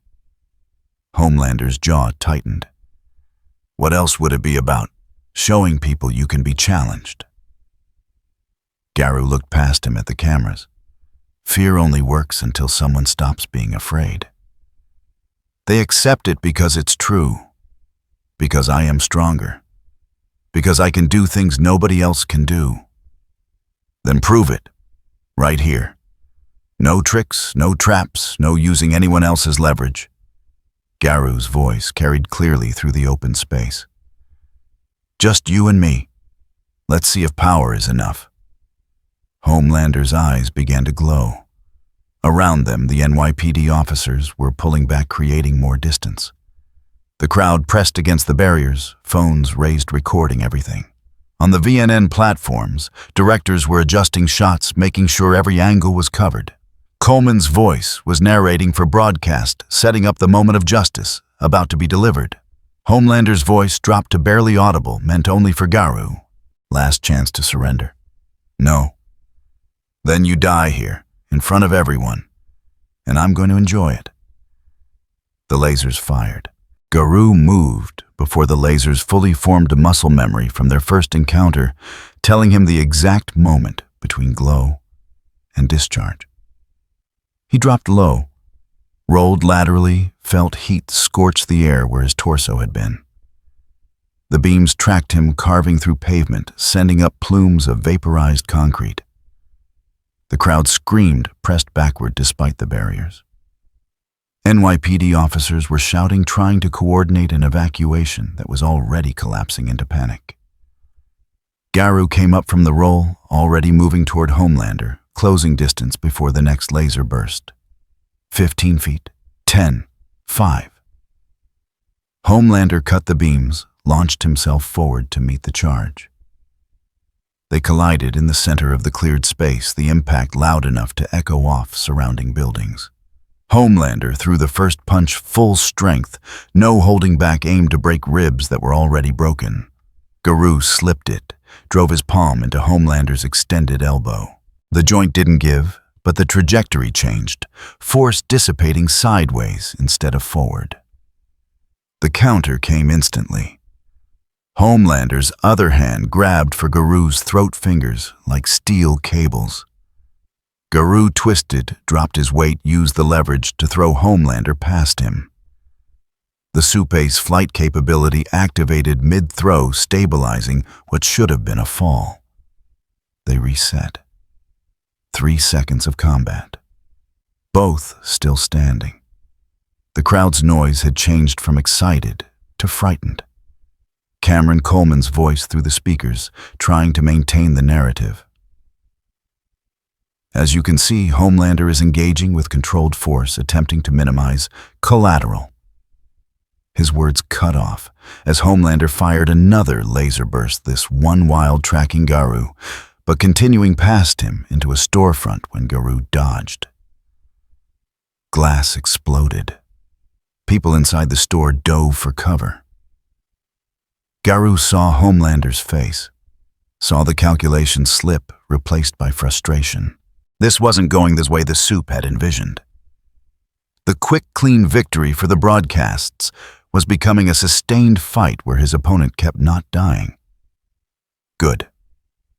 Homelander came again faster this time, leveraging his flight to add momentum to his strikes. A combination jab cross uppercut each blow, carrying enough force to crater concrete.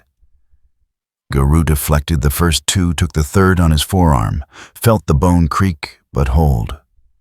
Countered with a kick to Homelander's knee. The joint didn't buckle, but the stance disrupted.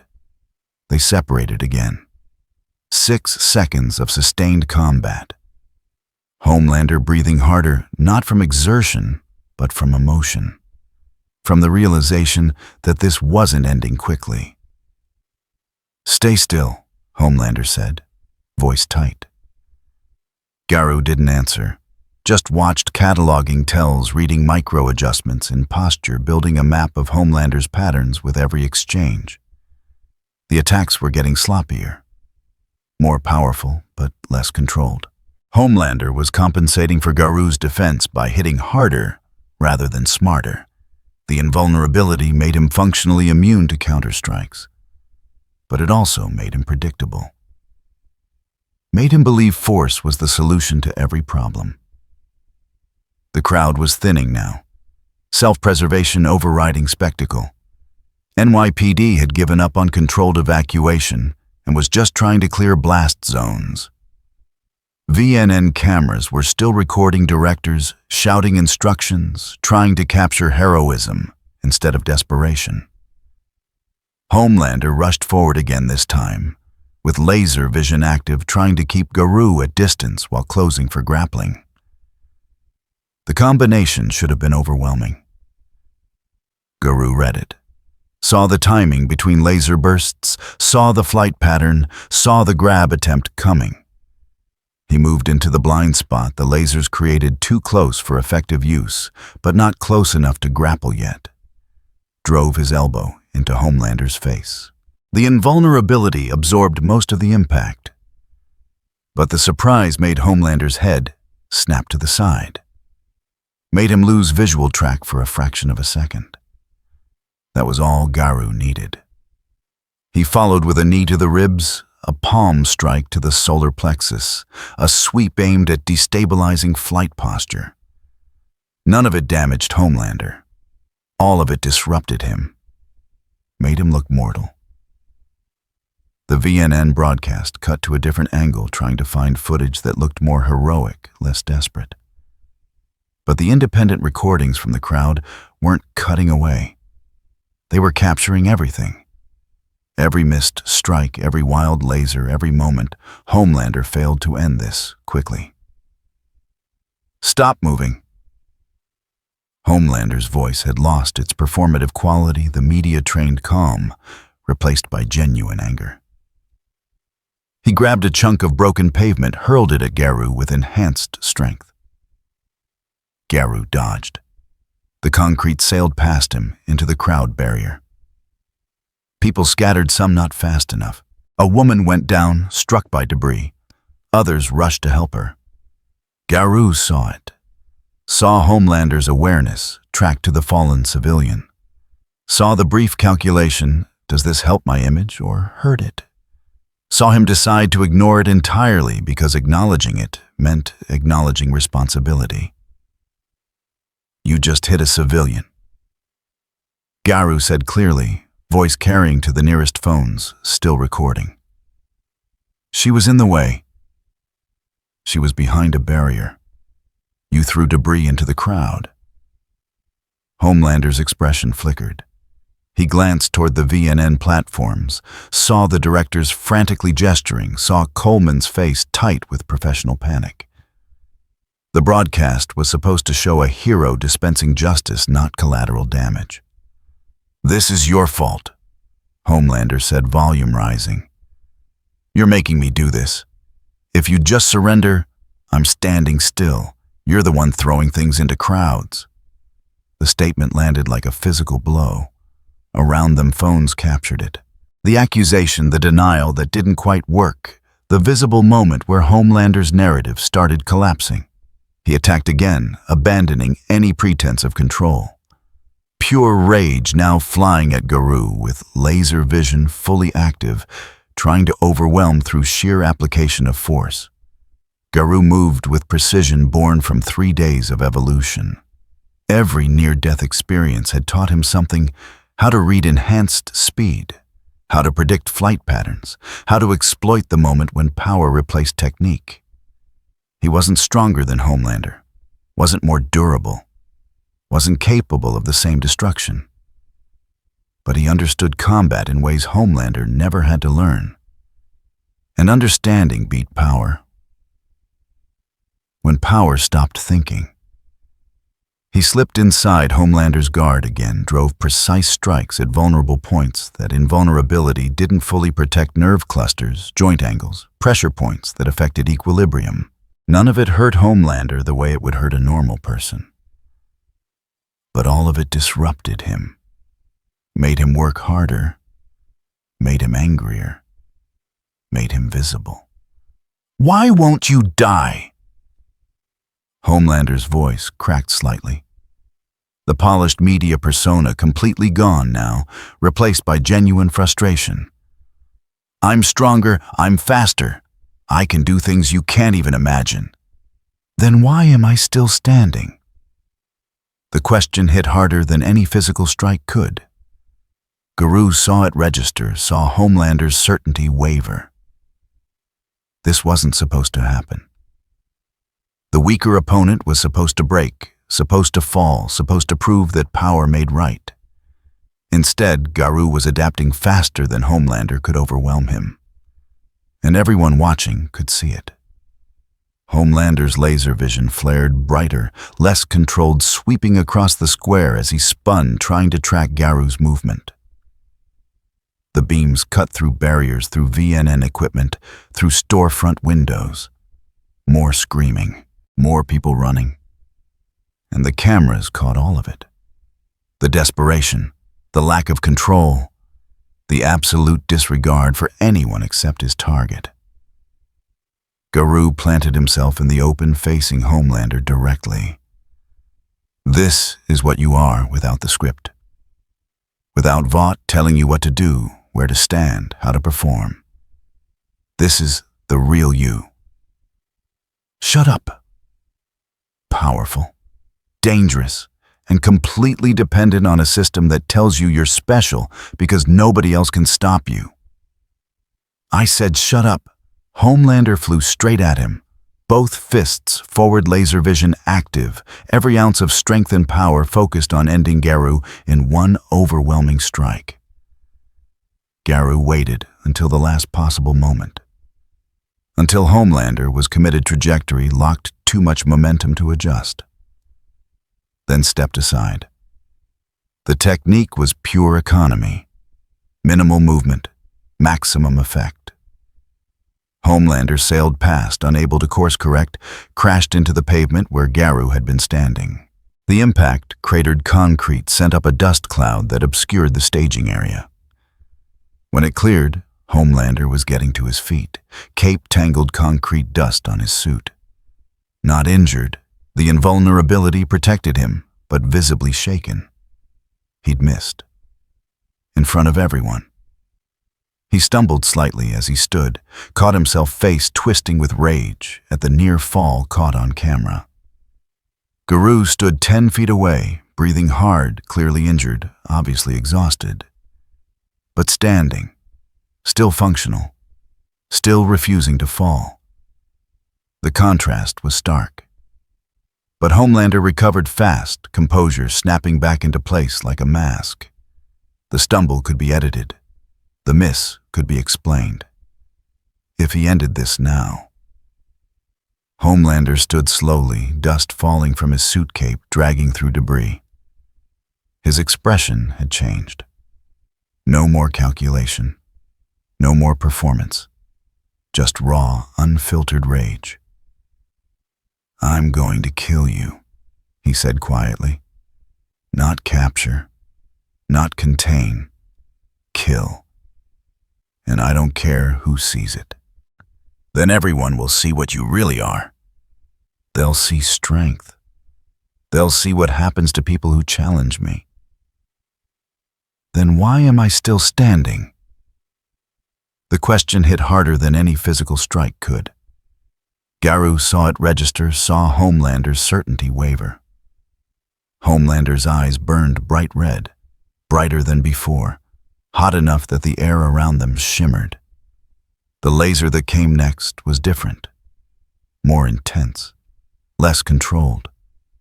Wide sweeps instead of precise strikes, forcing Garou to keep moving to stay defensive. Garou dove behind a concrete barrier, felt the heat wash over it, felt the structure start to weaken under sustained energy. People were screaming. NYPD was calling for emergency services. VNN broadcasts had descended into chaos. The beams carved through barriers, through equipment, through anything in their path. Not indiscriminate, Homelander was still aware enough to track his target, but aggressive enough that collateral damage was inevitable. Garou risked a glance around the deteriorating barrier. Saw Homelander's face, saw the controls slipping. Saw what happened when unlimited power met damaged pride. This was escalating. Fast. And the cameras were recording every second. The crowd had mostly evacuated, now self-preservation finally overriding spectacle. But not everyone had made it clear. Some were still too close, still in range if this continued. Garou's body registered the shift. Not the final threshold, not yet, but close. The understanding that he'd pushed Homelander past performance into something more dangerous. The footage existed. The questions were being asked. The narrative Vought had spent decades building was showing cracks. But Garou was still in Times Square with an increasingly aggressive Homelander and no clear exit that didn't risk the people who hadn't evacuated yet. And that was going to require everything he'd learned. Everything he'd become, and maybe a little help from people he'd just started learning to trust. The explosion came from the north side of the square, 3 blocks from the staging area. Not large controlled demolition, precise placement. Just enough to bring down a construction scaffolding onto a subway entrance. People were trapped inside, screaming audible even over Homelander's sustained laser barrage. Garou heard it, saw smoke rising, understood immediately what had just happened. Someone had created a choice. Homelander stopped firing, head turning toward the explosion. His expression shifted from rage to calculation. A threat had appeared, but not to him, to civilians. Which meant a decision. Continue destroying the person who'd humiliated him, or stop and perform rescue. Be the monster everyone just witnessed, or be the hero Vought needed him to be. For 3 seconds he hovered there, lasers dimming weighing options. Then he looked at Garou. This is your doing. I'm standing right here. Your people, the ones helping you. Homelander's voice carried across the square, pitched for the cameras that were still recording. You brought this to my city. You made them do this. The narrative pivot was happening in real time. Blame transfer. Garou had challenged him, therefore anything that happened was Garou's fault, therefore Homelander's meltdown was justified response to terrorism. It would have worked if not for the footage already recorded. But Vought would try anyway. Homelander flew toward the explosion, leaving Garou standing in the destroyed square. Not pursuing. Making the choice that looked heroic, even if the motivation wasn't. Garou ran toward the smoke. His ribs protested. His calf wound reopened with the first dozen steps. His shoulders screamed as he used his arms to vault over debris. None of it mattered. People were trapped, and whether this was a legitimate emergency or manufactured crisis, they were still people. He reached the subway entrance ahead of Homelander, saw the situation immediately. Scaffolding had collapsed across the stairwell, blocking the exit. People below were trying to push through, panic making them climb over each other, creating a crush that would kill as surely as the collapse. Garou grabbed the nearest steel beam, tried to lift. It shifted, but the weight was too much for his damaged body. He adjusted grip, used legs instead of arms, felt the beam start to rise. Homelander landed beside him. For a moment, neither spoke. Just 2 people lifting debris, trying to create space for evacuation. The beam came free. People streamed through, some helping others, some just running. NYPD officers were arriving, setting up triage, coordinating emergency response. Garou moved to the next obstruction, a section of platform that had buckled. Started clearing rubble by hand, piece by piece. You're bleeding, Homelander said. Not concern. Observation. So are they. More scaffolding needed moving. Heavier sections that required strength Garou didn't have in his current state.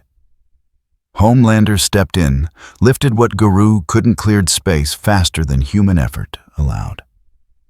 They worked in silence, the confrontation from minutes ago suspended by immediate necessity. Around them, emergency services were deploying medical personnel, treating injuries, news crews capturing everything. The last person emerged from the subway, an elderly woman helped by 2 officers. She looked at Homelander, then at Garou, then back at Homelander. Thank you, she said to both. Homelander's jaw tightened. Accepted the gratitude with a nod, then turned to Garou. This doesn't change anything. I know. I'm still going to put you down. You'll try. They stood there in the wreckage, both covered in dust and debris, both aware the cameras were recording this moment. The enemy combatants who'd stopped trying to kill each other long enough to save lives. It was the kind of image Vought would struggle to edit. The kind of moment that raised questions their narratives couldn't easily answer. Then Garou heard it. Sirens converging. Emergency radio chatter about structural failure at a nearby site. Real emergency personnel responding to what sounded like an actual collapse. He looked up Tarentum on a rooftop 3 buildings over, watching the same scene with binoculars. Saw Huey near a news van tracking the response. The boys positioned to capture everything, not causing it, but ready to document whatever happened next. Butcher's voice came through someone's dropped radio clear and calculated. Get every angle. This moment, both of them helping, that's what survives. His hands clenched. There were real people down there. Homelander was already lifting off, heading back toward the staging area. What? Nothing. Garou started moving not toward the square, but away from it. Away from Homelander. Away from the boys' cameras.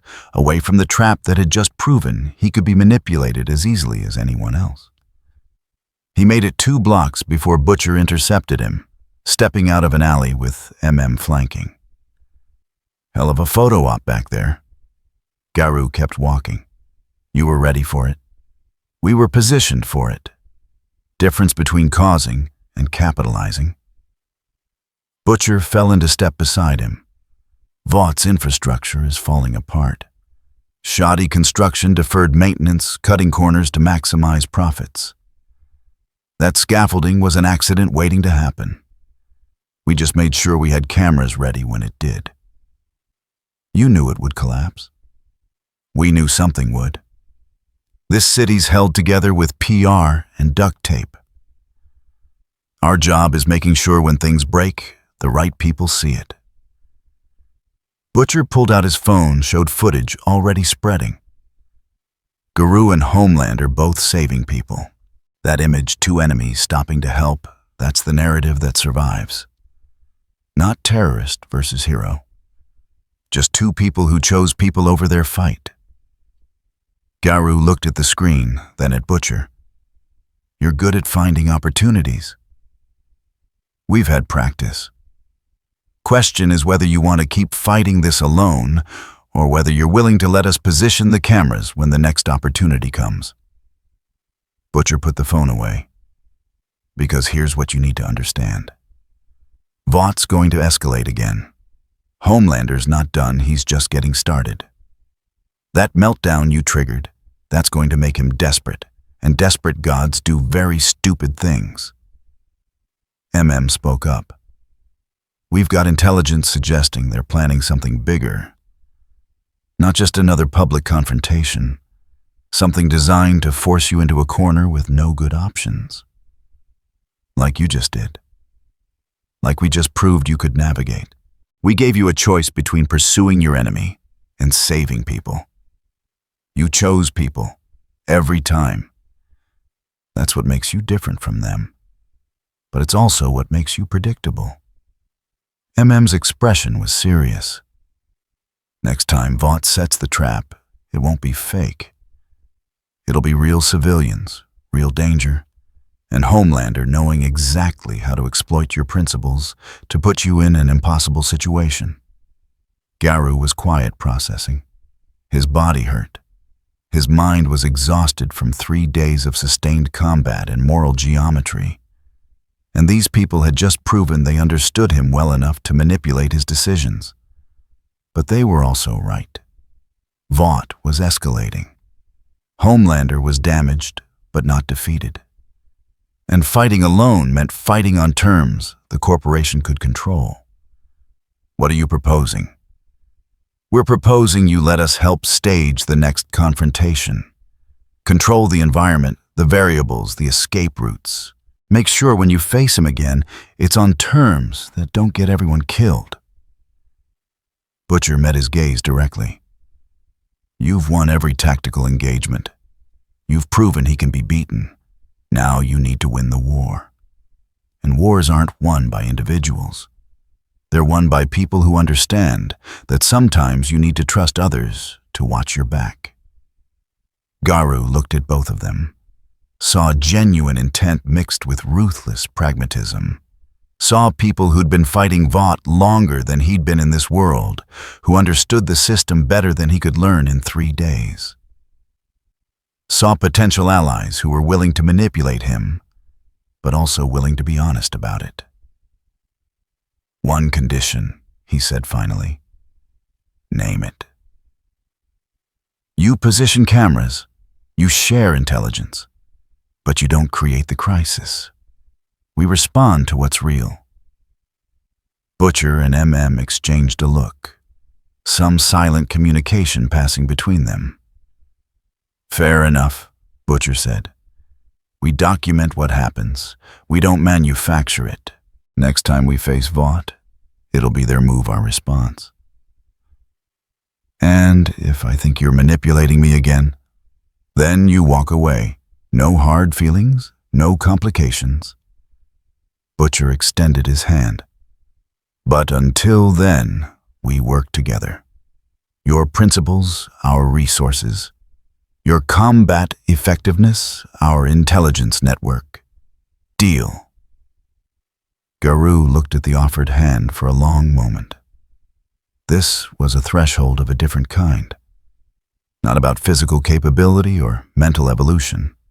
About trust. About accepting that achieving his goals might require compromise. He took Butcher's hand. "Deal. But the moment you cross my lines, you'll put me down just like you're going to put down Homelander. I get it." Message received. Butcher released the handshake. "Now we need to move. Vaught's going to be hunting your location within the hour, and we've got about 15 minutes before they triangulate your position from traffic cameras." "Where are we going?" "Somewhere they won't look. Somewhere we can plan the endgame without interruption." Butcher started walking toward where a van was parked. Because after today, after that meltdown broadcast across every platform in the city, Vaught's got one move left. They're going to force a final confrontation. Somewhere public, somewhere they think they can contain you, somewhere Homelander can redeem his image by putting you down permanently. MM opened the van's side door. "And we're going to make sure when that happens, you're ready. Not just to survive, to win." Garou climbed into the van, body-aching mind calculating. He'd agreed to partnership, but on his terms. Would work with the boys, but wouldn't become their weapon. The question was whether that distinction would hold when Vought forced the final choice. When everything came down to survival versus principles, tactics versus morality, winning versus remaining who he was. He'd find out soon enough. The van pulled into traffic, just another vehicle in the city's flow, carrying people with plans that required other people to make choices that felt like their own. And somewhere in Vought Tower, watching footage of the Times Square disaster, executives were realizing their golden asset had become a liability. That Homelander's invincibility was less important than the image of invincibility. And that image had just shattered in front of millions. Decisions were being made. Contingencies activated. The final option being prepared. Because if Homelander couldn't kill Garou, cleanly couldn't restore his image through victory, couldn't prove that challenging the Seven's leader was futile, then Vought would find another way to eliminate the problem. Even if it meant sacrificing the very thing they'd built their empire around. Even if it meant accepting that some threats couldn't be marketed away. The warehouse district had been Vaught's choice. Isolated, industrial, easy to cordon off and control. A place where collateral damage could be managed, where the confrontation could be staged for maximum impact with minimum risk to the narrative. They'd leaked the location through channels they thought were secure. Let the boys discover it, knowing Garou would be brought to the killing ground they'd prepared. It was late afternoon on the 4th day, sunset painting the sky orange through dirty windows. The warehouse was an enormous old shipping facility, 3 stories of open space with catwalks and cargo cranes creating vertical complexity. Perfect for someone who could fly. Terrible for someone who couldn't. Garou stood in the center of the ground floor, surveying the space. The boys had brought him here an hour ago, after verifying the tip was genuine, after confirming that Vought wanted this confrontation as much as Garou did. "It's a trap," MM had said, unnecessarily. "I know. They're going to bring everything. Homelander backup teams, containment protocols. They want this finished." So do I. Now he waited alone in the warehouse, feeling the weight of every injury he'd accumulated. The bullet wound in his calf, the broken ribs that had started healing but weren't close to whole, the shoulder that still only worked at 80%. 4 days of evolution through near death had made him faster, sharper, more capable. But he was still human, still breakable, and Homelander was still invulnerable. The doors opened. Not dramatically, just the sound of industrial hinges followed by footsteps. Multiple people entering. Homelander walked in first, cape clean, now suit repaired, face composed.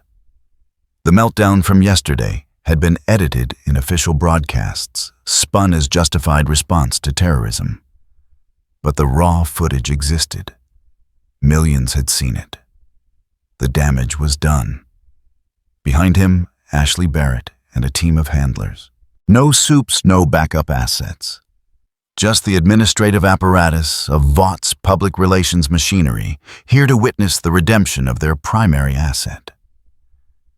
And on the catwalks above, hidden in shadows but visible to Garou's evolved perception snipers. Not Vought's security. Military-grade precision shooters with orders to eliminate him if Homelander couldn't. So it was going to be that kind of operation. "No cameras this time," Homelander said, his voice echoing in the empty space. "No broadcasts, no witnesses except the people who matter. This is between you and me. Clean." Garou didn't answer, just watched, reading posture, calculating distances. Ashley spoke up, voice carrying professional authority despite visible nervousness. "This facility has been cleared and secured. No civilians within half a mile. Whatever happens here stays here. You understand? You're going to kill me and bury the evidence. We're going to end a threat to public safety. How that's documented depends on how you approach the next 10 minutes. She pulled out a tablet, displayed a contract. Or you can sign this. Acknowledge your actions were politically motivated, accept a responsibility for damages and injuries, and agree to psychiatric evaluation. We'll arrange transportation out of the country, protection from prosecution, medical treatment for your injuries. You disappear, we move on. And Homelander's image gets restored. Everyone wins." Garou looked at the contract, then at Homelander. The soup's face was carefully neutral, but his eyes were hard. This wasn't about redemption or justice. This was about humiliation requiring blood. "No," Garou said simply. Ashley sighed. "Then we do this the hard way." She gestured to her team. They filed out, leaving just Homelander and Garou in the vast, empty space. The snipers remained on the catwalks, insurance policy. Homelander rolled his shoulders, stretched his neck. "I'm not holding back this time. No performances, no restraint, just results." "Good. Neither am I." They moved simultaneously. Homelander covered the distance in a straight line, enhanced speed, putting him across the floor in a heartbeat. Garou met him at an angle, changing the engagement geometry, forcing Homelander to adjust approach mid-flight. The first exchange was brutal. Homelander's fist connected with Garou's ribs, the already broken ones, and something cracked deeper. Pain flared white-hot. Garou used the momentum, let it carry him into a spin, drove his elbow into Homelander's throat. The invulnerability absorbed it, but the precision made Homelander cough. They separated. Reset. 2 seconds of combat. Garou's breathing was already labored. The rib damage was worse now, something internal compromised. He could feel blood in his mouth. Not good. Homelander saw it. "You're done. You just don't know it yet." He came again, this time with laser vision leading. Garou read the tell, moved before the beams formed, used a support pillar for cover. The concrete exploded, showering debris, forcing Garou to relocate. The warehouse was Homelander's domain. Open space, vertical options, nowhere for Garou to trap him or limit his mobility. Every advantage belonged to the soup, except one. Garou understood combat, understood that advantages could be turned into liabilities when exploited correctly. Flight made Homelander mobile, but it also made him predictable. Laser vision was devastating, but it required line of sight. Invulnerability meant Homelander had never learned to properly defend because he'd never needed to. 4 days of evolution, 4 near-death experiences, 4 levels of adaptation that had brought Garou from surviving to competing, to matching to exceeding. This was the 5th threshold, the final one, where everything he'd become would be tested against overwhelming force. Homelander fired lasers in sustained bursts, carving through support pillars, trying to eliminate cover. Garou kept moving, using the warehouse's structure, the cranes, the catwalks, making Homelander chase, making him work, making him expend effort. "Stand still." Garou dropped from a catwalk, landed behind Homelander, struck at the base of his skull with a palm strike that would have severed a normal person's brainstem. The invulnerability held, but the impact made Homelander stumble forward. The counter was immediate. Homelander spun, grabbed Garou's striking arm, pulled him close.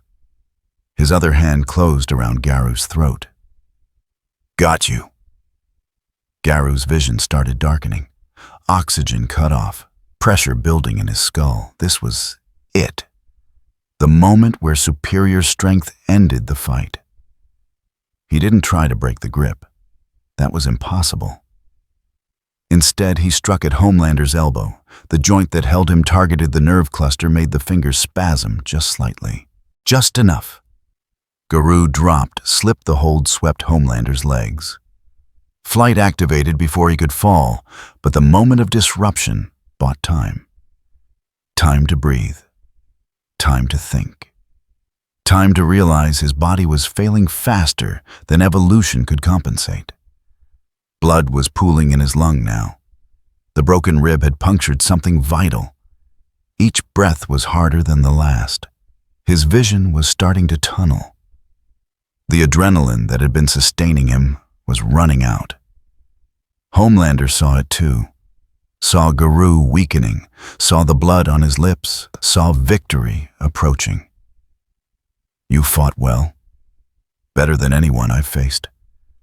But this was always going to end one way." He floated closer, hands raised. "Any last words?" Something heroic, defiant.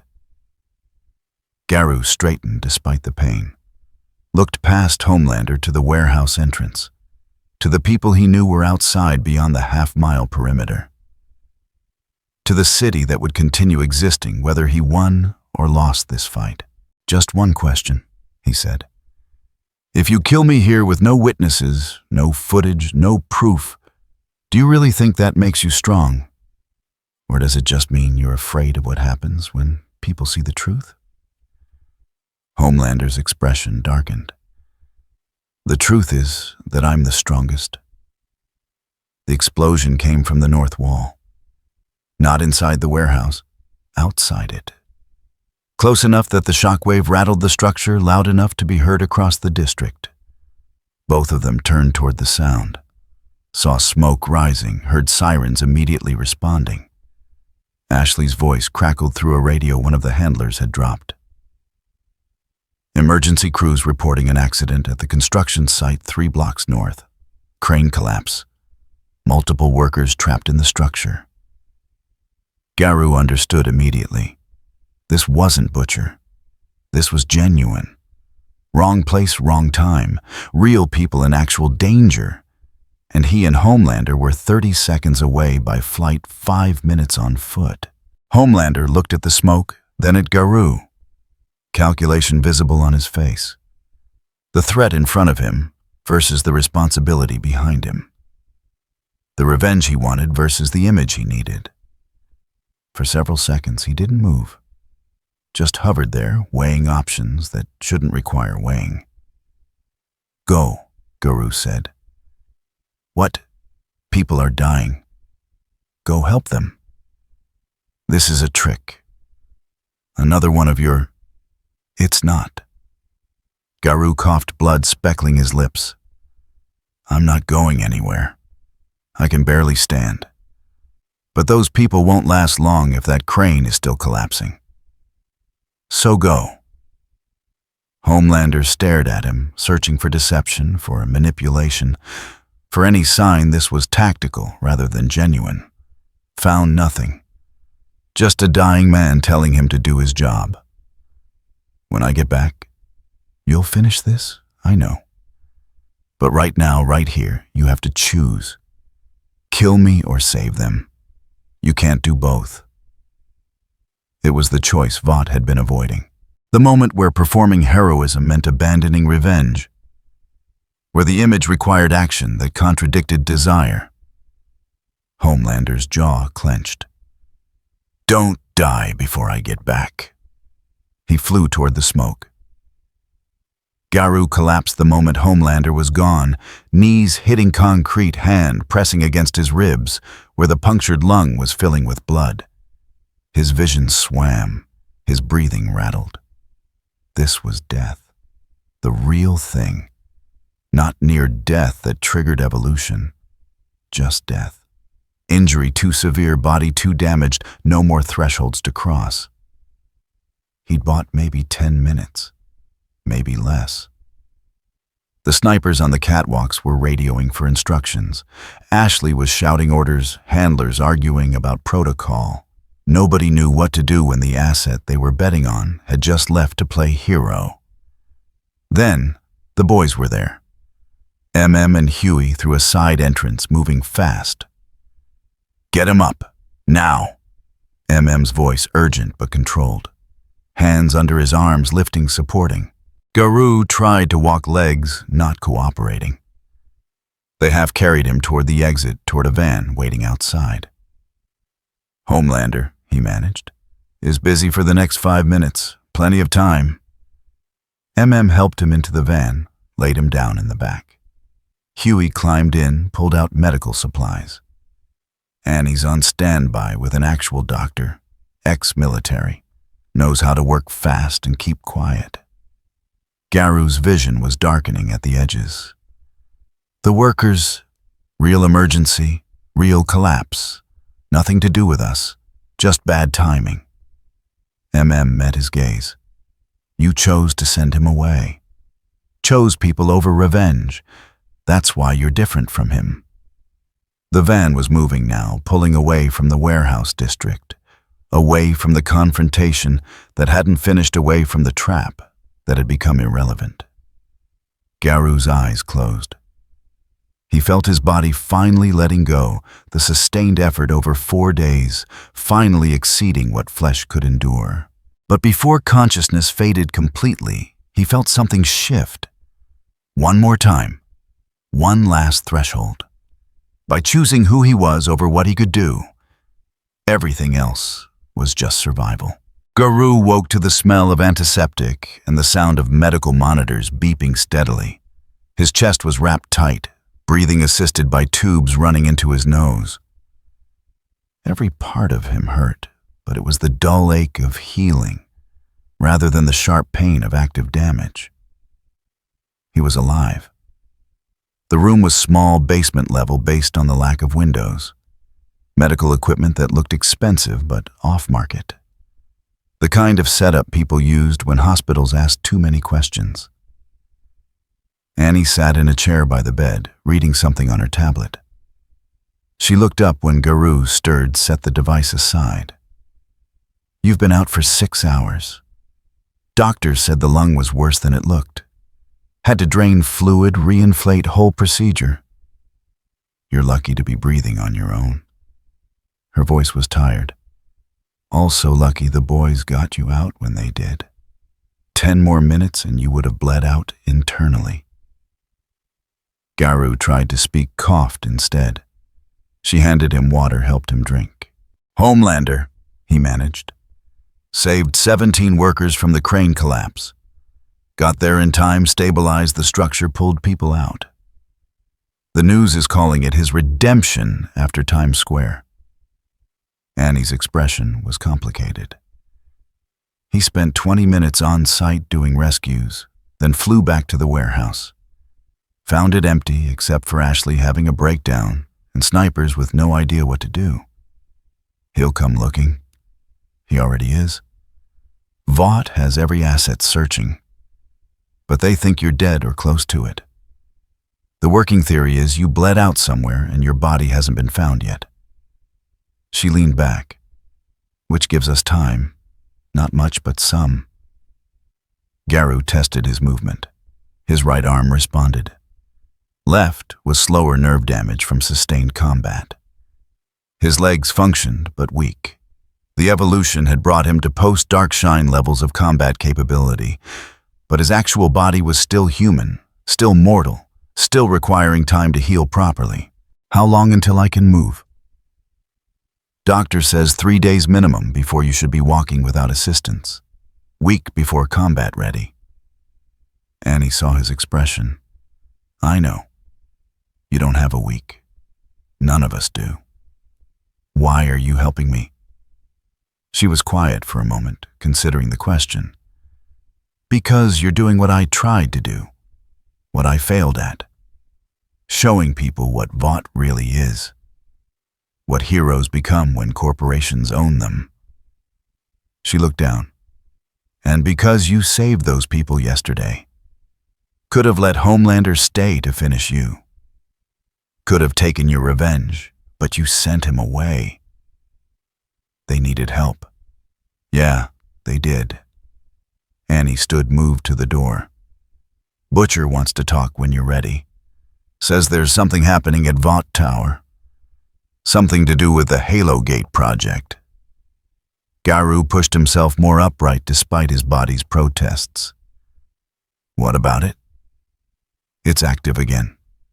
First time since you came through. They're running the same energy protocols, same resonance frequencies. Like they're trying to open another rift." Cold certainty settled in Garou's chest. They're not opening another rift.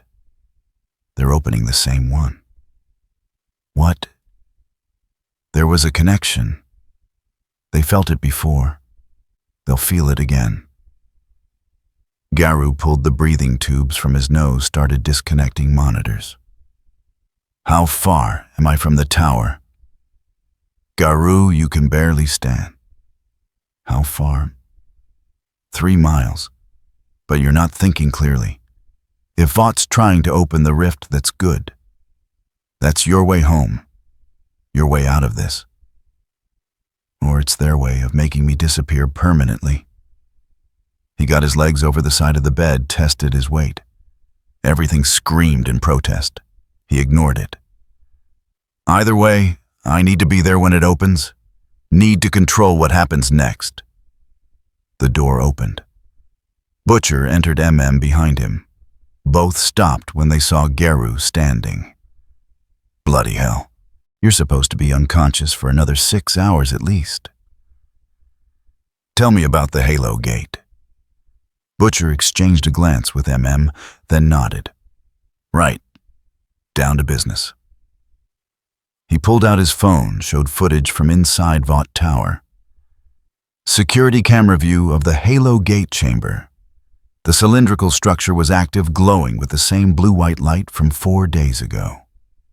Technicians working frantically, Ashley visible in the background, coordinating. They activated it an hour ago. Been ramping up power steadily. Our source inside says they're trying to recreate the exact conditions from the first event. Energy output, resonance frequency, the works. Why? Because their crisis management team calculated the odds. Killing you makes you a martyr. Capturing you means trials and testimony and public examination. But if you just disappear, if you go back where you came from through their own technology, that's a problem that solves itself. Added, they spin it as contained extra-dimensional threat, sent back to origin point, city is safe again. Homelander gets credit for driving you to desperate escape. Vought looks competent instead of dangerous. Everyone wins. Except me. Except you. Yeah. Butcher pocketed his phone. Question is, what are you going to do about it? Because I'll tell you straight. You're in no condition to fight. You try to go back into combat right now, Homelander will finish what he started yesterday. So you've got choices. Let them open the rift and go through. Let us extract you and disappear into the city until you've healed. Or what? Or you let them open the rift and you use it on your terms, not as an escape, as an exit. A conscious choice to leave when you've said what needed saying, shown what needed showing. Butcher's expression was serious. You came here by accident, but you can leave with purpose. Make the departure mean something instead of looking like retreat. The Garou was quiet processing. His body wanted rest. His mind wanted completion. The evolution had prepared him for combat beyond what this world could challenge him with. But it had also shown him the cost of that preparation. How long until the rift opens? Technicians estimate 90 minutes until stable portal formation. Give or take. Checked his own phone. Vought security is converging on the tower. They know you'll come if you're able. They're preparing for either final confrontation or prisoner transfer. Either way, they want you contained. Annie spoke from the doorway. There's another option. You don't go to the tower. You record a message. Put it online with all the footage we've gathered.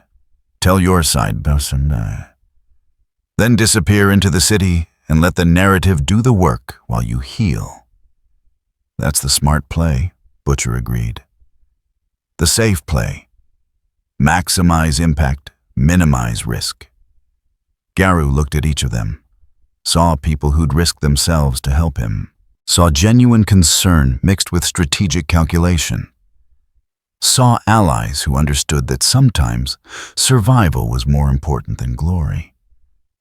But he'd never been interested in glory, and survival was just the baseline.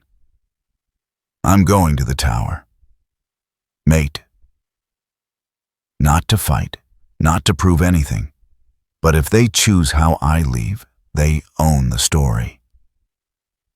Garou met Butcher's gaze directly. Help me do it on my terms. Butcher studied him for a long moment, then nodded. Right. We'll need a vehicle that can get you close without raising alarms, medical supplies for the trip, and a distraction that keeps Vought security busy while you get inside. I can handle the distraction, Annie said. Homelander's at the tower waiting for reports. If I show up, tell him I have information about Garou's location. It'll buy you 10 minutes minimum. That's putting yourself in danger. I've been in danger since I decided to help you. Might as well make it count. She looked at Garou. You made a difference. People saw what really happened. What heroes really are when cameras catch them off guard. That matters more than whether you win the fight. Pulled out a map of the tower and surrounding blocks. Entry points are limited. Main lobby is out too much security. Service entrance on the east side is possible if we can get you past biometric scanners. Don't need the entrance. Garou traced a path on the map. Halo Gate chamber is on the 3rd floor. Windows face north. If you can get me to the building across the street, I can reach it. You planning to jump through a window in your condition? I'm planning to do what's necessary. Butcher looked at the map, then at Garou, then at Some silent communication passing between them. This is stupid, Butcher said finally. Tactically unsound. Risks everyone involved for minimal strategic gain. Yeah, agreed.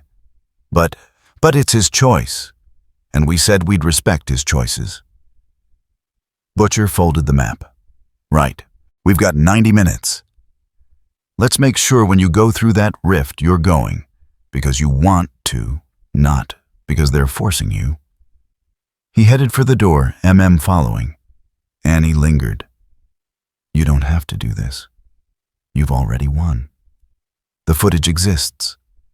The questions are being asked. You could rest, heal, and let the work continue without you. I could, Garou agreed, but I came here by accident. I'm not leaving the same way. She nodded understanding, even if she didn't agree. Then good luck. And thank you for showing me that resistance is possible even when the system seems overwhelming. She left. Garou was alone in the medical room, surrounded by equipment that had kept him alive, preparing to walk back into danger that could easily finish what Homelander started. But this time, it would be his choice. His terms, his exit. The rift was opening. The way home was being prepared. 90 minutes until he walked through it.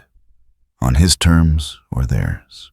He'd find out which. The building across from Vought Tower was an office complex, mostly empty at this hour. bypassed the security panel and 30 seconds got them to the 3rd floor without triggering alarms. Butcher carried most of Garou's weight up the stairs, neither commenting on the arrangement. They reached an office with north-facing windows. Direct line of sight to the Halo Gate chamber across the street. The cylindrical structure was visible through tower windows, glowing with that familiar blue-white light. Butcher set Garou down near the window. "You're sure about this?" Garou nodded, testing his legs. They held. Barely. "Because there's still time to... I'm going." was at the window with binoculars scanning the tower. "Security's thick. Main entrance, service doors, roof access. They're expecting you." "Good." Garou moved to the window, measured the distance. 20 meters horizontal, maybe 3 vertical. The tower's windows were reinforced, but not unbreakable. Momentum and angle would matter more than strength. His body was protesting every movement. Lungs still healing, ribs taped, nerve damage, making his left side sluggish. 4 days ago, this jump would have been impossible. Now it was just difficult. Evolution had its advantages. "Annie's in position," Huey's voice through MM's earpiece. "She's with Homelander in the executive suite. He's not happy." Butcher checked his watch. "How long can she keep him occupied?" "She says 10 minutes if she's lucky. 5 if he gets suspicious." "Then we'd better move." Butcher looked at Garou. "Once you're across, we can't help, can't extract, can't provide backup. You're on your own until that rift opens." "I know. And if Homelander shows up before then I deal with it." Garou opened the window, felt cold air rush in. The city spread below, indifferent to what was about to happen. "Thanks for the help, for not trying to own me." Butcher almost smiled. "You're welcome. Now go, before I start feeling sentimental." Garou climbed onto the windowsill, calculated trajectory one more time, then jumped. The distance closed in seconds. His body remembered how to move despite the damage momentum carrying him across the gap. The tower window approached fast. Too fast. He twisted mid-air, led with his shoulder. The less damaged one hit the reinforced glass at an angle that distributed impact. The window cracked, held for a fraction of a second, then shattered inward. Garou rolled through broken glass, came up in the halo gate chamber. Alarms immediately screaming. Emergency lights strobing red. Technicians scattered. Security personnel were shouting into radios. The cylindrical structure continued its operation, indifferent to the intrusion. Ashley Barrett was there, tablet in hand, face going pale when she saw him. "Get him out! Get him!" Garou moved toward the halo gate, not running, walking, deliberately, making it clear this wasn't escape or desperation, just someone going where they intended to go. Security converged. 5 officers' weapons drawn, forming a perimeter between him and the structure. Professional positioning, proper spacing. Good training. "Stop right there." Garou kept walking. The lead officer's finger tightened on the trigger. Garou could see the calculation happening, orders to contain versus instinct to stop the threat. Rules of engagement versus immediate danger. Then Ashley's voice. "Don't shoot. If you hit the halo gate while it's active, the energy discharge could level this floor." The weapons lowered slightly. Still tracking, but nobody firing. Garou reached the security perimeter. The officers shifted, trying to block without escalating. One stepped directly in his path. "Sir, you need to..." Garou looked at him. Just looked. Let the officer see someone who'd fought through 4 days of impossible odds, who'd put Homelander on his knees in Times Square, who was still standing despite everything Vought had thrown at him. The officer stepped aside. The others followed, creating a path. Garou walked through, reached the halo gate platform. The structure was humming now, resonance building toward critical threshold. Energy crackling across its surface in patterns that hurt to look at directly. Behind him, more security was arriving. Heavier response. But they were too late. He was at the threshold now, hand on the platform's edge, feeling the pull of dimensional forces that had brought him here. The rift was forming. Not fully open yet, but close. Minutes away. Ashley was shouting into her phone, calling for Homelander, calling for anyone who could stop this before the wall exploded inward. Homelander stood in the debris cape, settling around his shoulders, eyes already glowing red. He saw Garou at the platform, saw the active halo gate, understood immediately what was happening. No. Garou faced him. 20 feet of open space between them. Alarms still screaming. Security backing away from the confrontation everyone knew was coming. "You don't get to leave," Homelander said. Voice tight, controlled, barely. "Not after what you did. Not after making me look weak, human, fallible." Garou's voice carried clearly despite the noise. "I didn't make you anything. I just showed what was already there." Homelander's fists clenched. The glow in his eyes intensified. "I could kill you right now, before that rift opens. One burst. That's all it would take. Then do it. In front of all these witnesses. Show them what happens when someone challenges you." Garou gestured to the security personnel, to Ashley, to the technician still recording data. "Make it official. Make it final." For several seconds, Homelander didn't move, just stood there, rage and calculation warring on his face. The lasers would be clean, would be definitive, would end the problem permanently. But it would also be murder, witnessed, recorded.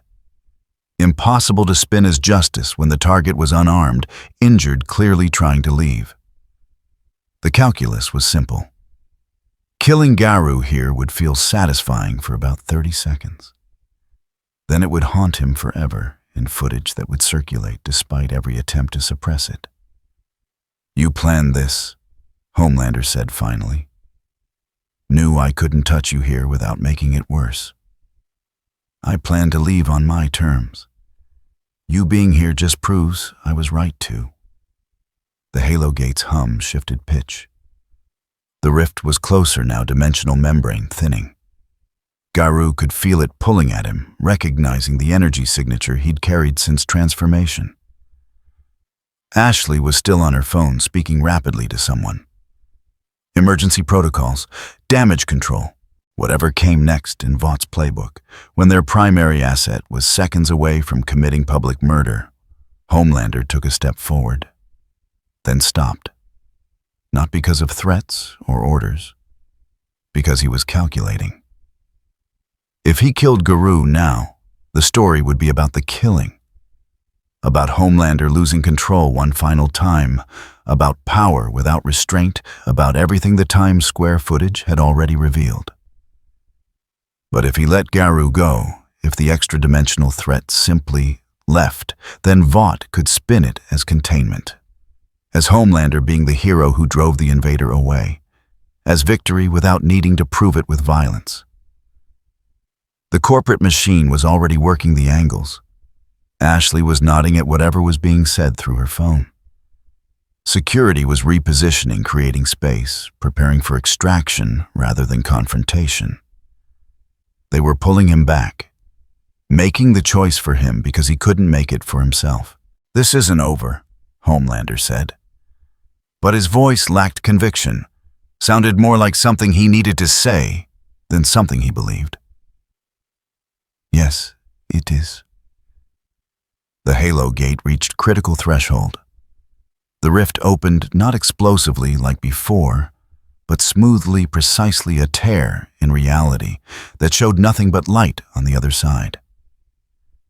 Garou felt the pull intensify, felt the energy signature lock onto him, felt the invitation to step through, to go back, to leave this world behind. He looked at Homelander one last time. "You could have been better. Could have been what they needed instead of what they feared. That was always the choice. I am what they need. No, you're what they settled for. There's a difference." Garou stepped into the rift. The last thing he saw was Homelander's face, not angry anymore, not calculating, just empty. Then the light took everything, and the Halo Gate chamber was gone. Behind him in the chamber, Homelander stood motionless. Security was asking for instructions. Ashley was coordinating response teams. The rift was already closing, sealing itself as the resonance faded. But Homelander wasn't listening. Just staring at the space where Garou had been. Just gone, on his own terms. Ashley approached carefully. "Sir, we need to coordinate the statement. The press will want, 'Get out.' But the narrative—" "I said get out." The volume made everyone flinch. Ashley retreated, gesturing for her team to follow. Homelander floated up to where the rift had been, hand outstretched, touching nothing. The Halo Gate was powering down. The dimensional tear sealed completely, leaving no trace it had ever existed. He could have followed. He didn't. Above him, through the broken wall, the city continued. Lights spreading in every direction. Millions of people who would watch the footage would form their own conclusions about what it meant when someone challenged the Seven's leader and simply walked away. The narrative war was far from over. Vought would spin this, would make statements, would control what could be controlled. But some questions once asked couldn't be unasked. And Homelander knew this. Standing there in the ruined chamber, alone except for the debris and the emergency lights and the weight of everything that had just changed. The stage was still his, but he'd never stand on it quite the same way again. The dimensional transit lasted 3 seconds or 3 hours. Time didn't work properly in the space between worlds and the narrow gaps where reality thinned enough to cross. Garou felt himself pulled through impossible geometries, his body existing in multiple states simultaneously. The rift recognizing his energy signature and sorting him from the chaos of unformed potential. Then gravity reasserted itself. Solid ground. Air that tasted different, less processed, more real. The white light faded, replaced by natural sunlight, filtering through dust and debris. He was on his knees in the middle of what looked like a construction site. Not the same location he'd left from the rift had deposited him somewhere else. In his world, coordinates approximated, but not exact. His body screamed protest. 4 days of sustained combat, 5 near-death experiences, evolution that had pushed human capability past its normal limits. All of it catching up at once now that the immediate threat was gone. He coughed. Blood on his lips, broken ribs grinding, lungs still damaged, nerve damage making his left side sluggish, but alive and back. Construction workers were staring at him from safe distances. Someone was calling emergency services. A foreman was approaching cautiously, phone already out, probably recording. Garou pushed himself to his feet, tested his weight, legs held. "Sir, do you need—" He started walking, away from the construction site, away from the questions, away from people who would want explanations for things that didn't have simple answers. His reflection caught in a building's windows as he passed. Torn clothes, dried blood body that had been broken and rebuilt and broken again. He looked like someone who'd been fighting for their life. Because he had been. The city around him was familiar. Tokyo. Somewhere in the commercial district. Hero Association headquarters was maybe 30 blocks north. He could feel the presence of other powered individuals, distant signatures that his evolved perception could now detect. Home. Sort of. He found an alley, sat down heavily against a wall. Let his body acknowledge everything it had been suppressing. The pain. The exhaustion.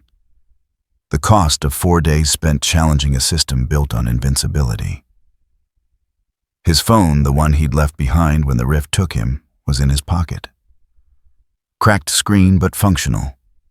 43 missed calls. Messages from people wondering where he'd disappeared to. 4 days there, 4 days here. The timelines had matched or close enough.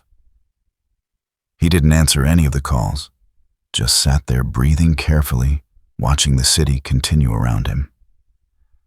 People walking past the alley entrance, unaware that someone had just returned from another world, where heroes were products and power was performance. Sirens in the distance. Not for him. Just the normal background noise of urban existence. After a while, he stood again. Started moving. Not toward anywhere specific, just away. Toward the kind of anonymity that came from being one more person in a city of millions. The evolution he'd undergone wouldn't fade. His body had crossed thresholds that didn't reverse. The understanding of combat he'd gained from fighting Homelander would remain. The techniques refined through necessity would stay sharp. But whatever he'd been trying to prove to himself, to the heroes, to the system that created them, that still waited here. Unresolved. Unfinished. He'd challenged one world's version of heroism and survived. Shown that power could be questioned, that invincibility was conditional, that systems built on fear had cracks. What that meant for this world remained to be seen.